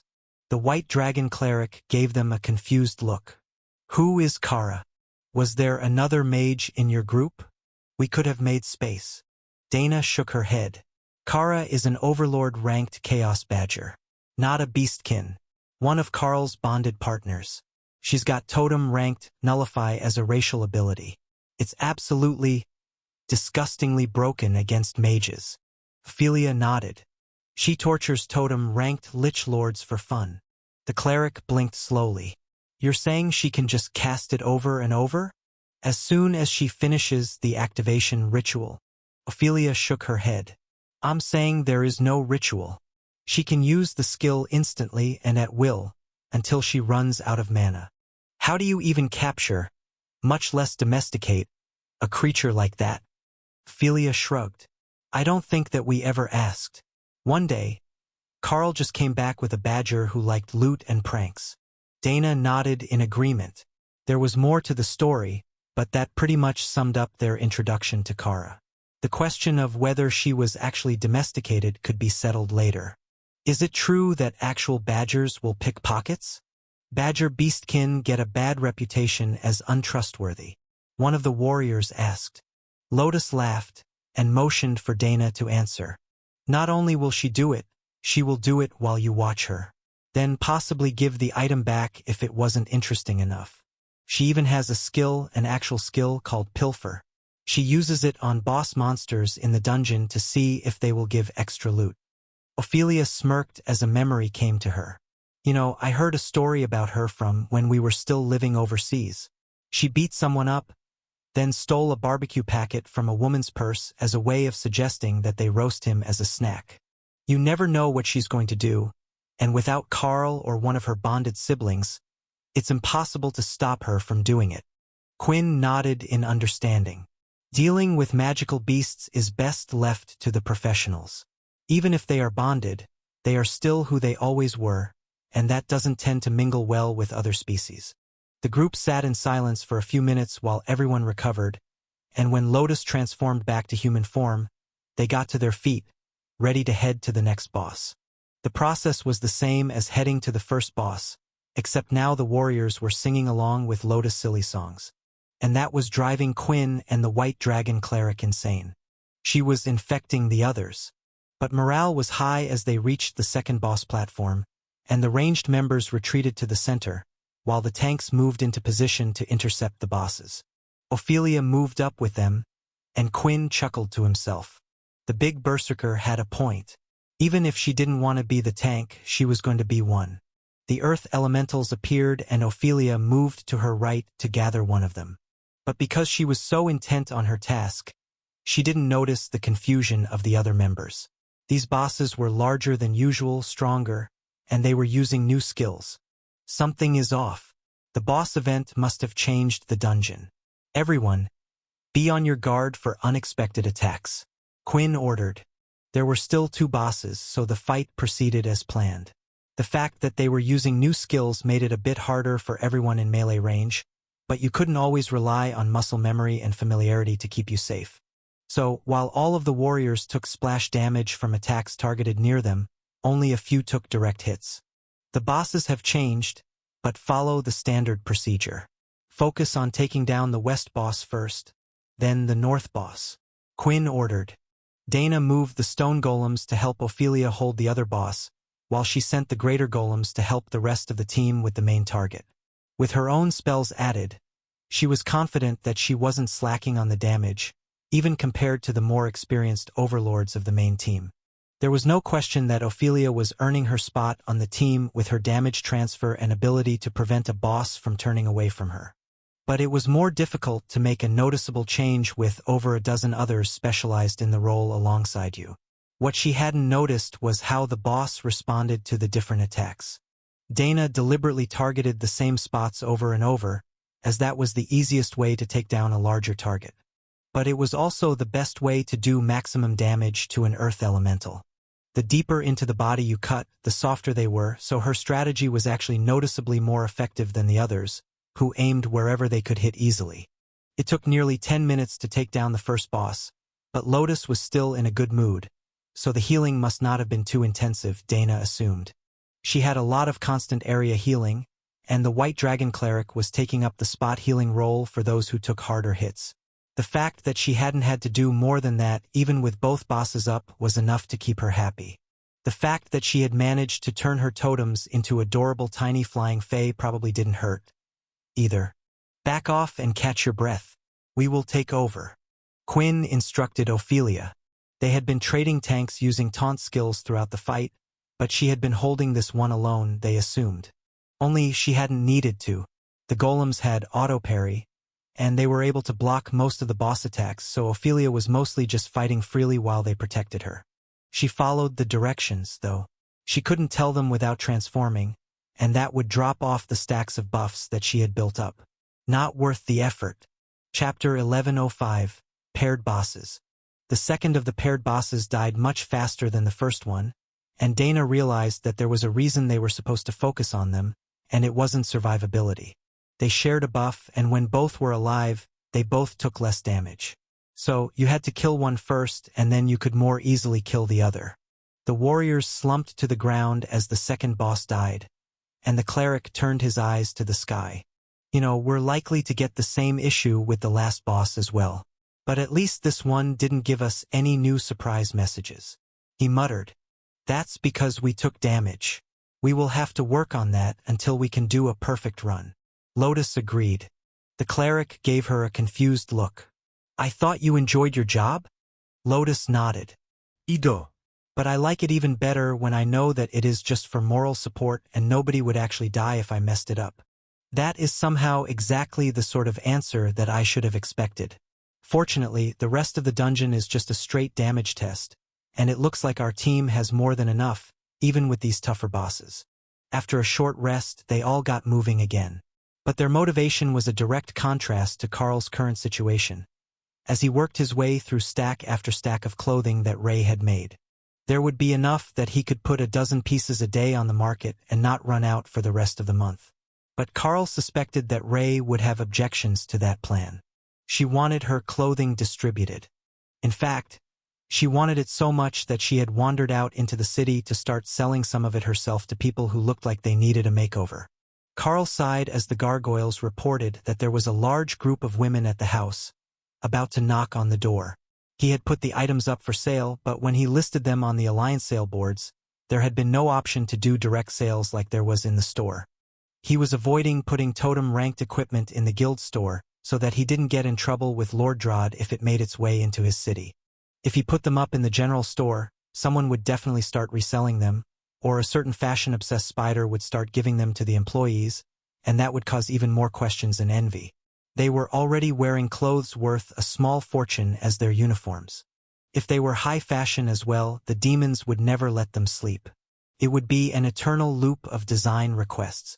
The gargoyles led the pack of excited young ladies into the house, where they quickly surrounded Carl's work table. I have separated them into 3 different groups, based on the major buffs. The secondary abilities vary, but if you stick to one pile, you will get a similar major buff. Please don't mess up the sorting as you look for your perfect item. I was going to hang them on racks, but you got here a bit faster than expected. Carl explained. The ladies laughed. They had been waiting to see if he would put anything in the store today, as they had the day off. So, the moment that he did, they had been ready to start organizing a shopping trip. Tion quickly made a set of racks with hangers for the clothing, and the shoppers began hanging everything up after they had lifted it to admire it. That saved Carl a lot of effort, and then the next group could just turn them to look at them, or hold them up to compare them to themselves. That was less effective with bonded clothing, as it didn't always come in your size, even though it would adjust to fit once you put it on. Are we sure that this is for outdoor wear? One of the ladies asked, holding up a bright red cheongsam with gold dragon designs on it. The cloth was very light, and while it wasn't transparent, Carl could see how easily it flapped in the breeze. It looks like an outdoor type dress for hot weather. I will ask Lady Ray. It won't flap like that when you have your legs in it. Plus, there are straps to hold the upper thigh slit shut if you're shy. She explained, knowing which dress he meant as soon as Carl asked. She says it's fine once you put it on, and you can limit the movement of the upper section of the skirt. There are straps, see? They'll keep your modesty. The mage shuddered a little and put it back, where it was immediately snatched back by a young warrior. This is perfect. If I wear it with my jade bangles, I will be the star of the club tonight. She took out a bag of precious crafting metals and a stack of fey-hound pelts. They were the most popular crafting material drop, so everyone would have plenty to trade. Normally, crafters would use what they needed and then trade the others around the continent, so there wasn't really a hard limit. Just an intermediate stage that reduced the value. But Ray had no intentions of selling raw pelts. Instead, she would make a full line of fur and leather clothing to sell completed. There were plenty of cold and mountainous regions of the Dragon Isles, and the dwarves adored fur fashion. Having people sell her all this fey-hound fur opened up a whole new market full of people that she could decorate. Is there a chance for a budget line? I could use a few more dresses for formal occasions, but buying them all as totem-ranked armor is extreme, one of the warriors asked. Ray says that she will have plenty of it coming once she has distributed enough armor. Around here, people wear their armor everywhere, so it's almost their casual fashion. Her goal is to spread her brand and see people in her clothes, so the armor came first. Carl explained again. The warrior sighed. I was afraid of that. All right, I will have to bite the bullet and buy a few more today so that I have something for the winter formal. Winter formal? Carl asked. Oh, the year's biggest festival. It's a party to celebrate the shortest day of the year when earth magic is at its strongest. Everyone dresses in their best and gathers for parties all over the city. But don't worry, we don't actually get cold here, so the ladies can wear their best. Chapter 1106. Remy relents. The winter formal sounded like just the sort of thing that Dana might like, and if Carl's mental calculation was right, it came the day before her actual birthday. This year would be a big one for Dana, as she had just turned 18. Openly telling others that would be a bit awkward, though now that they were here on the shores of Lake Naraletum, where the strongest of adventurers gathered, it wasn't so unthinkable to be an overlord before you were a proper adult. I will make sure that the ladies are ready for the winter formal. I'm sure that Lady Ray will make them something special, so that they don't look too impoverished. Carl joked. The mostly totem-ranked group laughed at his description. There was no way that the ladies of the Darklight host could be said to look impoverished. Even a single accessory on their body was worth more than the entire wardrobe of half the people they passed. They could wear the simplest of clerical hassocks and still be flaunting their wealth with a single bracelet or ring on their finger. Will you be making accessories anytime soon? Or are you focusing on armor and clothing? One of the warriors asked. No, I will have accessories available in a few days. I finished with the first big load of outfits, enough that it should hold everyone off for a few days. Now, I can plan for the winter formal, help the rest of my beasts advance to totem rank, and work on accessories. The warrior gave him a sheepish look. Even as a crafter, he had a lot going on, and the monthly totem rank dungeon was coming soon as well. He would certainly be wanted for that, and he would need to have all his beasts ready beforehand. Though, as they recalled, he didn't actually need them in combat. Once we finish with this mass purchase, I have devised an intensive training program that should help everyone advance before the dungeon run. Carl informed the group. Tion flexed, which made Thor and Hawk laugh. He didn't need the advancement, but some training would do the tiny fox good. Hawk smirked and squawked, waking Kara up from a nap. She was on her back, feet in the air on a pile of loot, using the stolen Lich Lord's sarcophagus as a mattress. Time to work. You need exercise and training. Carl says we should all be totem for the next time we work. The bird gloated. Kara considered that for a moment. Playing with Carl sounded fun, but she was having a good dream. Sister, help me out here. Remy tossed Kara a small golden potion between their spaces, which the badger swallowed, bottle and all. I don't think that's how you do it. Thor noted. You definitely needed to at least open it or chew it or something. But Logic and Kara only had a passing familiarity with each other, and seconds later the potion was taking effect, and her power levels were rapidly climbing. The effect of the potion was still growing when Kara reached the totem rank, but then the strangest thing happened. All that power simply vanished, and her eyes turned jet black, with sparkling golden flecks of light in them, like a night sky. Outwardly, her appearance hadn't changed, and it certainly wasn't as dramatic as what Remy repeatedly went through when she advanced. But those eyes were a sure sign that something had changed. Kara held up a mirror from her pile of loot and examined herself, then nodded happily and rolled over to continue her dream. Goal accomplished, totem rank achieved. Hawk squawked in annoyance. The sisters were definitely ganging up on them at this point. All the sisters were totems already, but had they offered any help to the brothers? Remy giggled at Hawk's annoyance, then activated Polar Apocalypse, the new spell that the goddess had taught her. It was exactly like the regular flaming version, but everything was ice. Hawk rolled his eyes, and Remy's giggle turned to full-out laughing. Fine, I did make potions for my brothers as well. But there is one small problem. I don't think that I'll be able to do them again. I got the totem-ranked version of the ingredients, and it doesn't work, she explained as she passed matching golden potions to Thor and Hawk. What do you mean it doesn't work? It's the same ingredients, Carl asked. Oh, poor phrasing. The potion works, but it's not any stronger when you use better ingredients. So, with both of them close to the bottleneck, they should be fine getting to totem rank. However, it will be useless to them after that. I don't think that it will do much at all for a strong totem. So, we can help our allies grow, but not all the way to the top until I learn a new potion recipe. Remy elaborated. Carl knew that they wouldn't be too mad about that. Mythic rank anything was rare enough. Being able to make more with an overlord or totem-ranked potion was asking far too much. Most likely, they would need ingredients from the immortal realms if they were going to make a potion to force an advancement to mythic rank. And in the immortal realm, such a potion would be completely worthless, as everyone there was expected to be above that rank to begin with. Carl didn't know all the details, but Remy and Opal had both been reading books on the topic in their spare time, so he had heard plenty of random details from their thoughts. That's fine. If we can get everyone to totem eventually, they will be happy. Now, which brother wants to go first? Thor or Hawk? Carl asked. Thor. Hawk insisted. Not that he didn't trust his sister, but he wanted to see if an impenetrable bulwark behemoth could actually make it to totem rank, when their species wasn't supposed to be able to. Chapter 1107. Totemic Thor. Thor looked at the glowing potion, and then gently picked it up in his beak before pulling the cap off with his tongue to let it pour down his throat. And now we know why Tessa likes him so much, Kara sleepily mumbled, almost making Thor spit up the potion.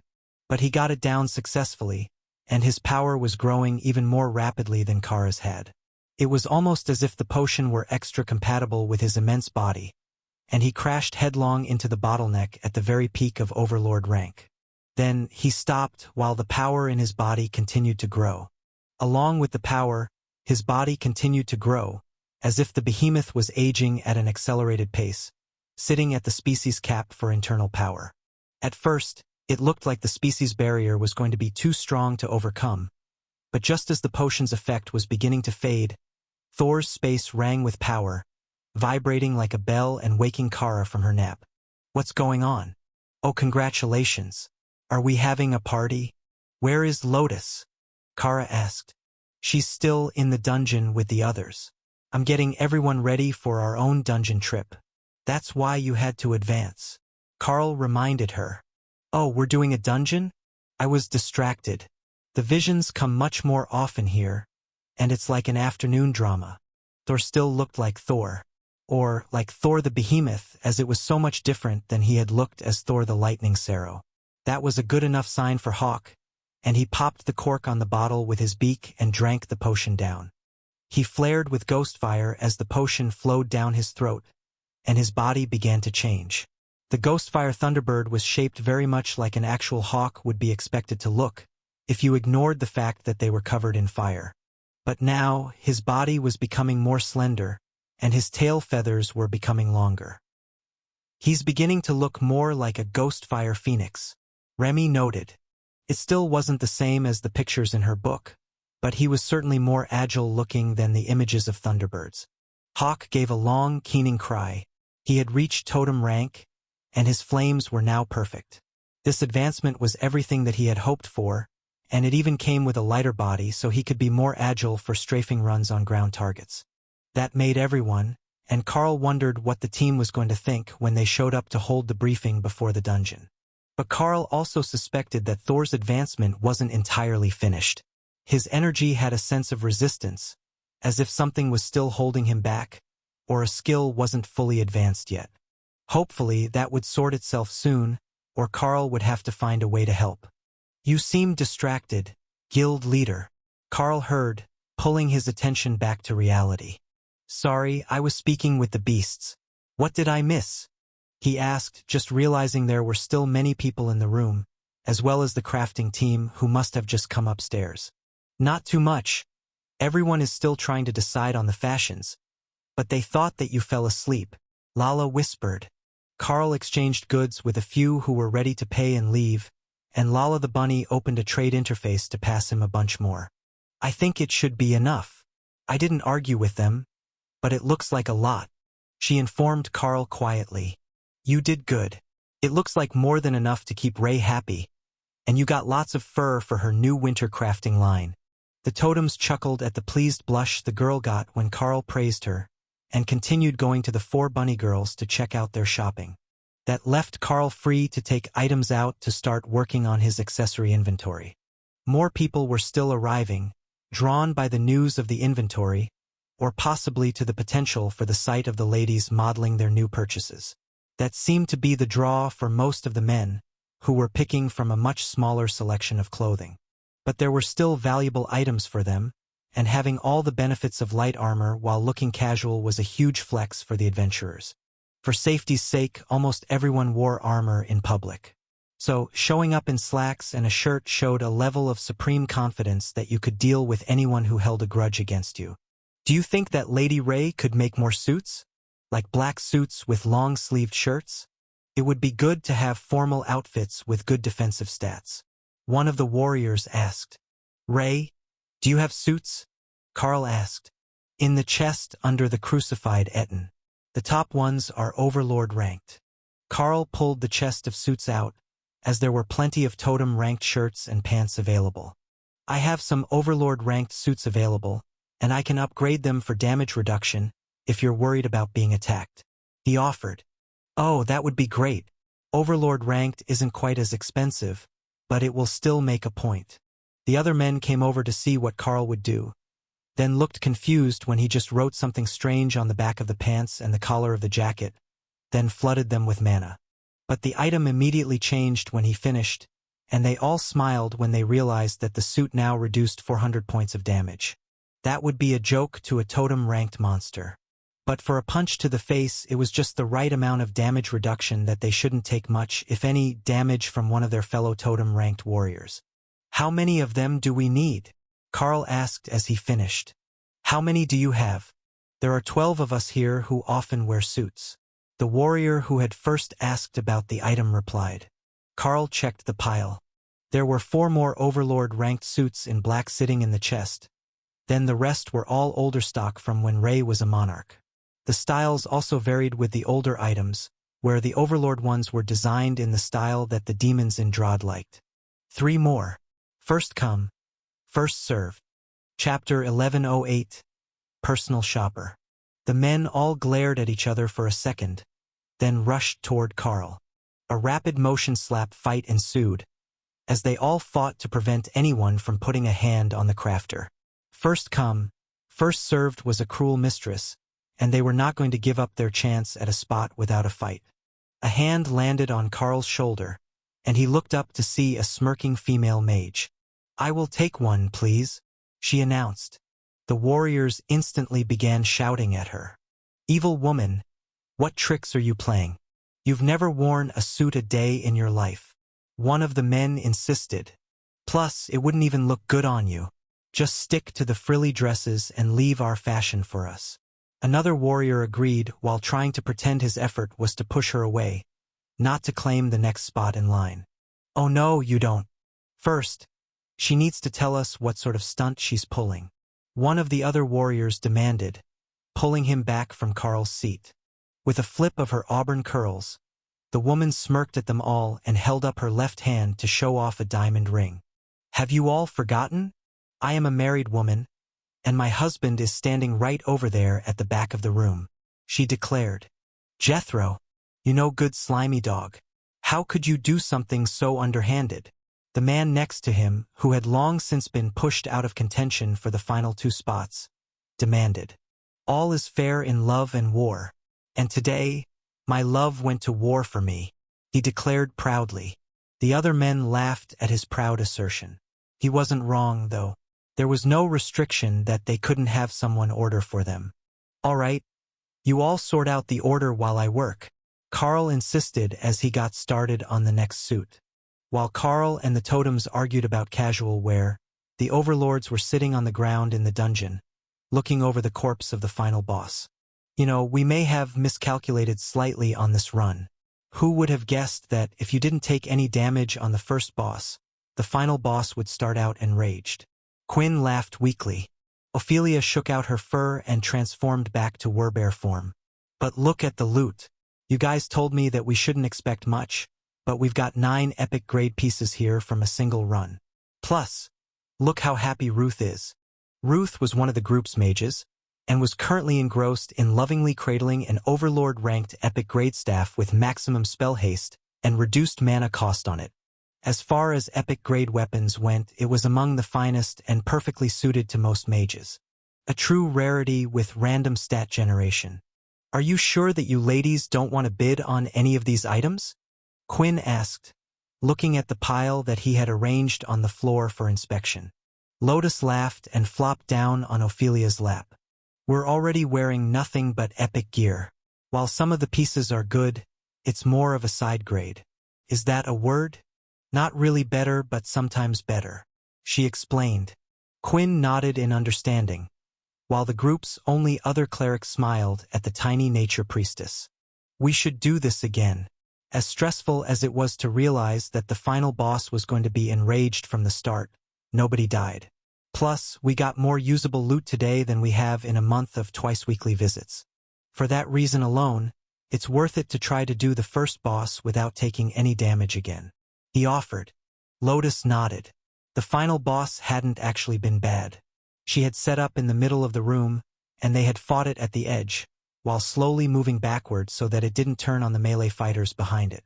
She had to actually flex her healing muscles today, but only a few times did Tessa need to join the healing team to prevent mana depletion, and Naksha had remained in dragon form, doing damage the whole time. Lotus frowned for a moment, then continued. You know, if we got everyone the good gear, you could probably change the whole composition. For clerics was definitely too many today. Even 2 would have been enough if we had time to craft fully healing specialized equipment for them both. The group didn't look sold on that idea. 3 healers was the bare minimum for a group this large. Many groups kept the balance the same as when they were doing 5-person dungeon runs.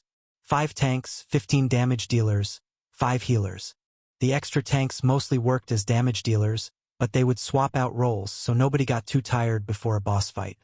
Well, that's mostly up to your guild, isn't it? You're the only ones in the Alliance with access to that much overlord-ranked equipment. Ruth joked. Lotus shrugged. The Carl is weak to puppy eyes. If we beg him properly, I think that we can get him to spend at least half a day making equipment for the overlords. It's easier for him than the stuff for the totems and myths. Ophelia tickled her little cleric and laughed as Lotus squirmed. We are working on getting the power level of the others up, but it will be a while before we have other overlord rune masters. Monarchs might be coming soon enough, but an overlord will take a while. Lotus nodded in agreement. They could make the Lala bunnies into monarchs right away. And those dragonkin guys too, she supposed. But she would have to talk to Remy about doing the whole guild. They would need better materials to work with. They had Dora and those Orcish druids with the good jokes working in the Drod guild house. If they were advanced to monarch, they could make all the wooden accessories anyone could want.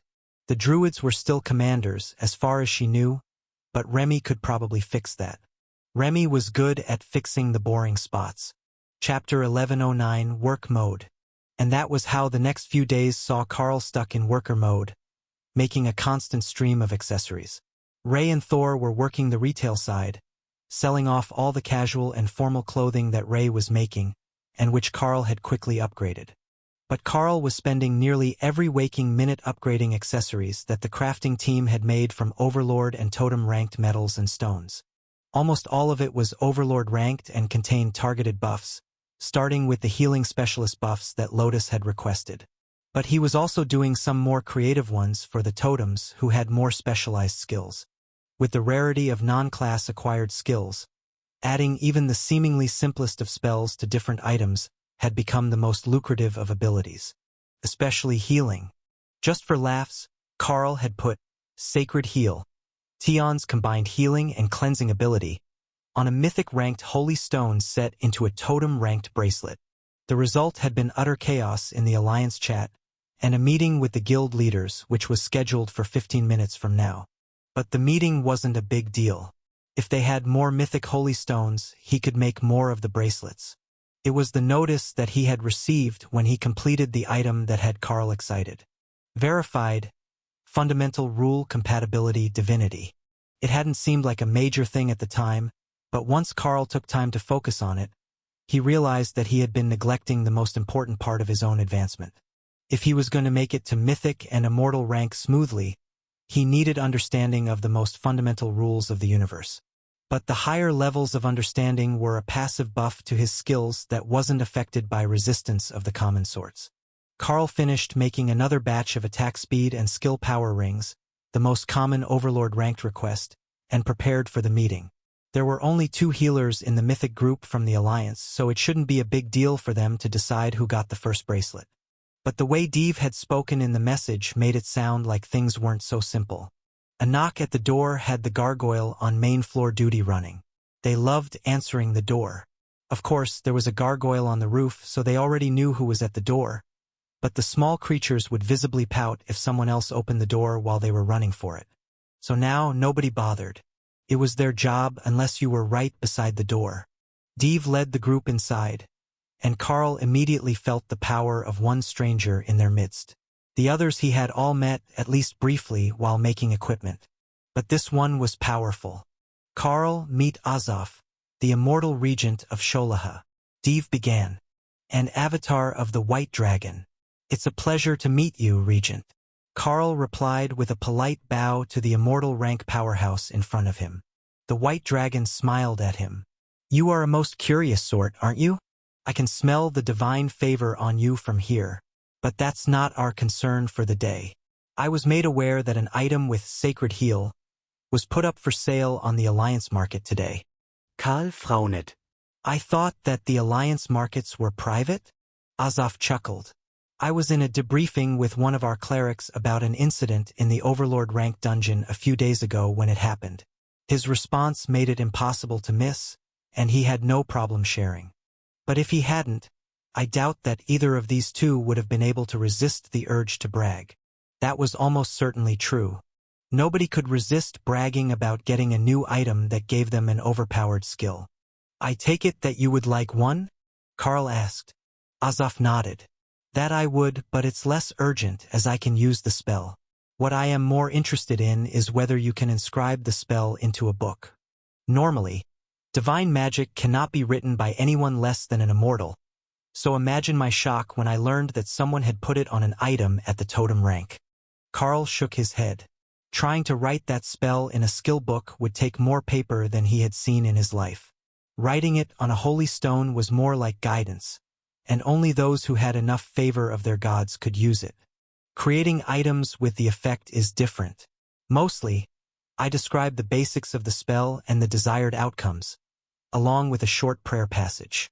Generic because I don't know what god or goddess the user will be following. If their deity doesn't grant them the ability, the spell won't work, or it will only work at partial efficiency. Karl explained. Then, he handed the immortal the item in question. The runes on the stone were mostly hidden now that the gem was set into the bracelet, but there should be enough visible for him to guess what Carl had done. Assuming he could read them, the dragon's eyes shone golden with holy light, and the runes on the gem lit up in the air in front of him. Oh, this is lovely. Yes, you understand the spell very well. But tell me, how did you learn it? This is not a spell that most clerics of the world dragon receive, much less someone with a simple avatar transformation. He asked. From a stone fur divine fox. My class allows me to share some of the skills of my bonded partners, and that is one of them. I'm not particularly skilled with the spell itself, but I understand it well enough to make a gem with its effect. But I suppose that shouldn't be unexpected on my end. If the gods don't grant you that favor, it's only a mediocre healing spell. And I'm not a cleric, Carl explained, though that did bring up an interesting paradox. Could Dana use the spell now that she was part Stonefur Divine Fox? It might only be a tiny bit from her advancement, but it might let her learn some sorts of healing magic that would lead to an even more advanced class the next time she advanced hers. Chapter 11:10. Immortal Azoth. Azoth turned the bracelet in his hands for a moment, then took out a mythic-grade holy stone. Please make another of these stones for me. I wish to give it to my successor in celebration of his advancement. Karl nodded. Your successor in the clergy? Or as regent of Sholaha? Both. He is reaching the peak of totem rank now, and it is only a matter of time before he can take over the day-to-day operations of the nation. Then, when and if he reaches immortality, he can take over my position in the clergy, and I will retire to the immortal realm. Karl nodded. That meant that this was an extra important gift, so he wondered if he should have the large stone carved into a statue. It was a milky white stone brimming with holy power, so it would make an excellent gift as a dragon carving.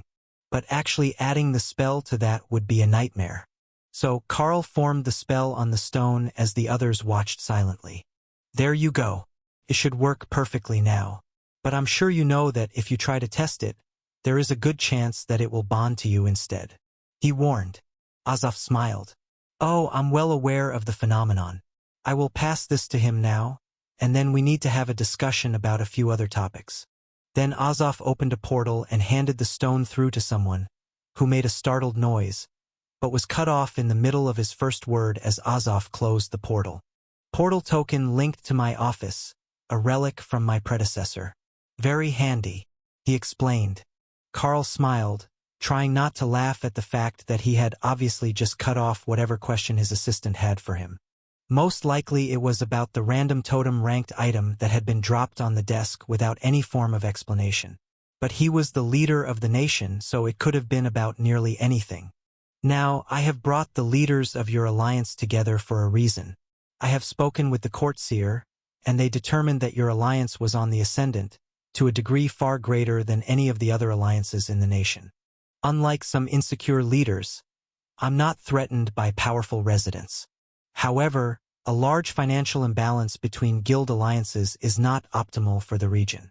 More than that, a large power imbalance does not suit my goals of social stability. In next year's totem rank challenges, I will be placing a new restriction, and I thought that you should be the first to know of it. Each champion may only compete for one dungeon trial. It should clear up the backlog of competitors going for multiple dungeons until they win one. But it will also stop certain competitors from claiming multiple dungeons in the name of their alliance. Carl chuckled, and the immortal smiled at him.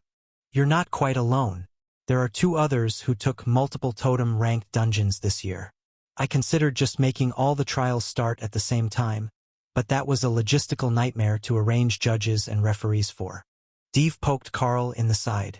And there is already a rule against competing above or below your rank, so you can't go for the easy pickings in the mythic rank. Azoth rolled his eyes at the druid. Do you really think that he could claim a mythic dungeon? A chorus of affirmative responses filled the room, and Dave laughed. Unlike the guild challenges, there is no rule against using bonded pets in the trials. How do you think that it would end when he brought out 5 totem-ranked beasts with limited invulnerability and superfast regeneration? You might as well say that he's mugging them once the behemoth and the demonic spider get a grip on his competitors. Azoth sighed. I see your point. all the more reason not to change the rules about the challenges themselves. If you're the strongest at your rank, that's that. So, your goal is to stop us from becoming obscenely wealthy by capping the number of dungeons that we can control? Carl asked. Azov made a non-committal gesture. It's a start, but the seer says that it's not even close to enough to limit the imbalance, so don't worry too much that you will be left impoverished. I talked to Lord Drod, and he informed me that your guild has been good about complying with his requests not to flood the market with dangerous items. I believe that something similar might be a suitable request for the Nara Group Guild Alliance. Equipping all your members is a noble goal, but spreading dozens of totem-ranked items a day through the open market would be disruptive. Carl shrugged. Well, I have limited amounts of raw materials to work with, and even more limited amounts of crafting time. So the damage would be limited. But I see your point. Even 5 totem rank, totem grade weapons or armor pieces a day would cause chaos. The dungeon loot here really is trash compared to even the overlord ranked dungeon in Bara. At least that dungeon drops all overlord ranked crafting materials. There are overlord ranked dungeons that do drop better loot, but they tend to be monopolized, as even here, there are only so many dungeons to go around, and most of them have entry limits. The best only open once a month, but some of the others open daily and only allow a few groups. So, the guilds closest to them set up guards to keep anyone else from entering without an agreement. I let it slide because ultimately an overlord ranked dungeon doesn't really matter, and none of the guilds that engage in such behavior are crafting guilds, so they can't even use the materials they loot. They have to sell them all wholesale, Azov explained. And because they have to sell, they don't unbalance the system, and most of the trade goods get shipped out of the country because Sholaha has the vast majority of the powerful dungeons. Carl realized. Exactly.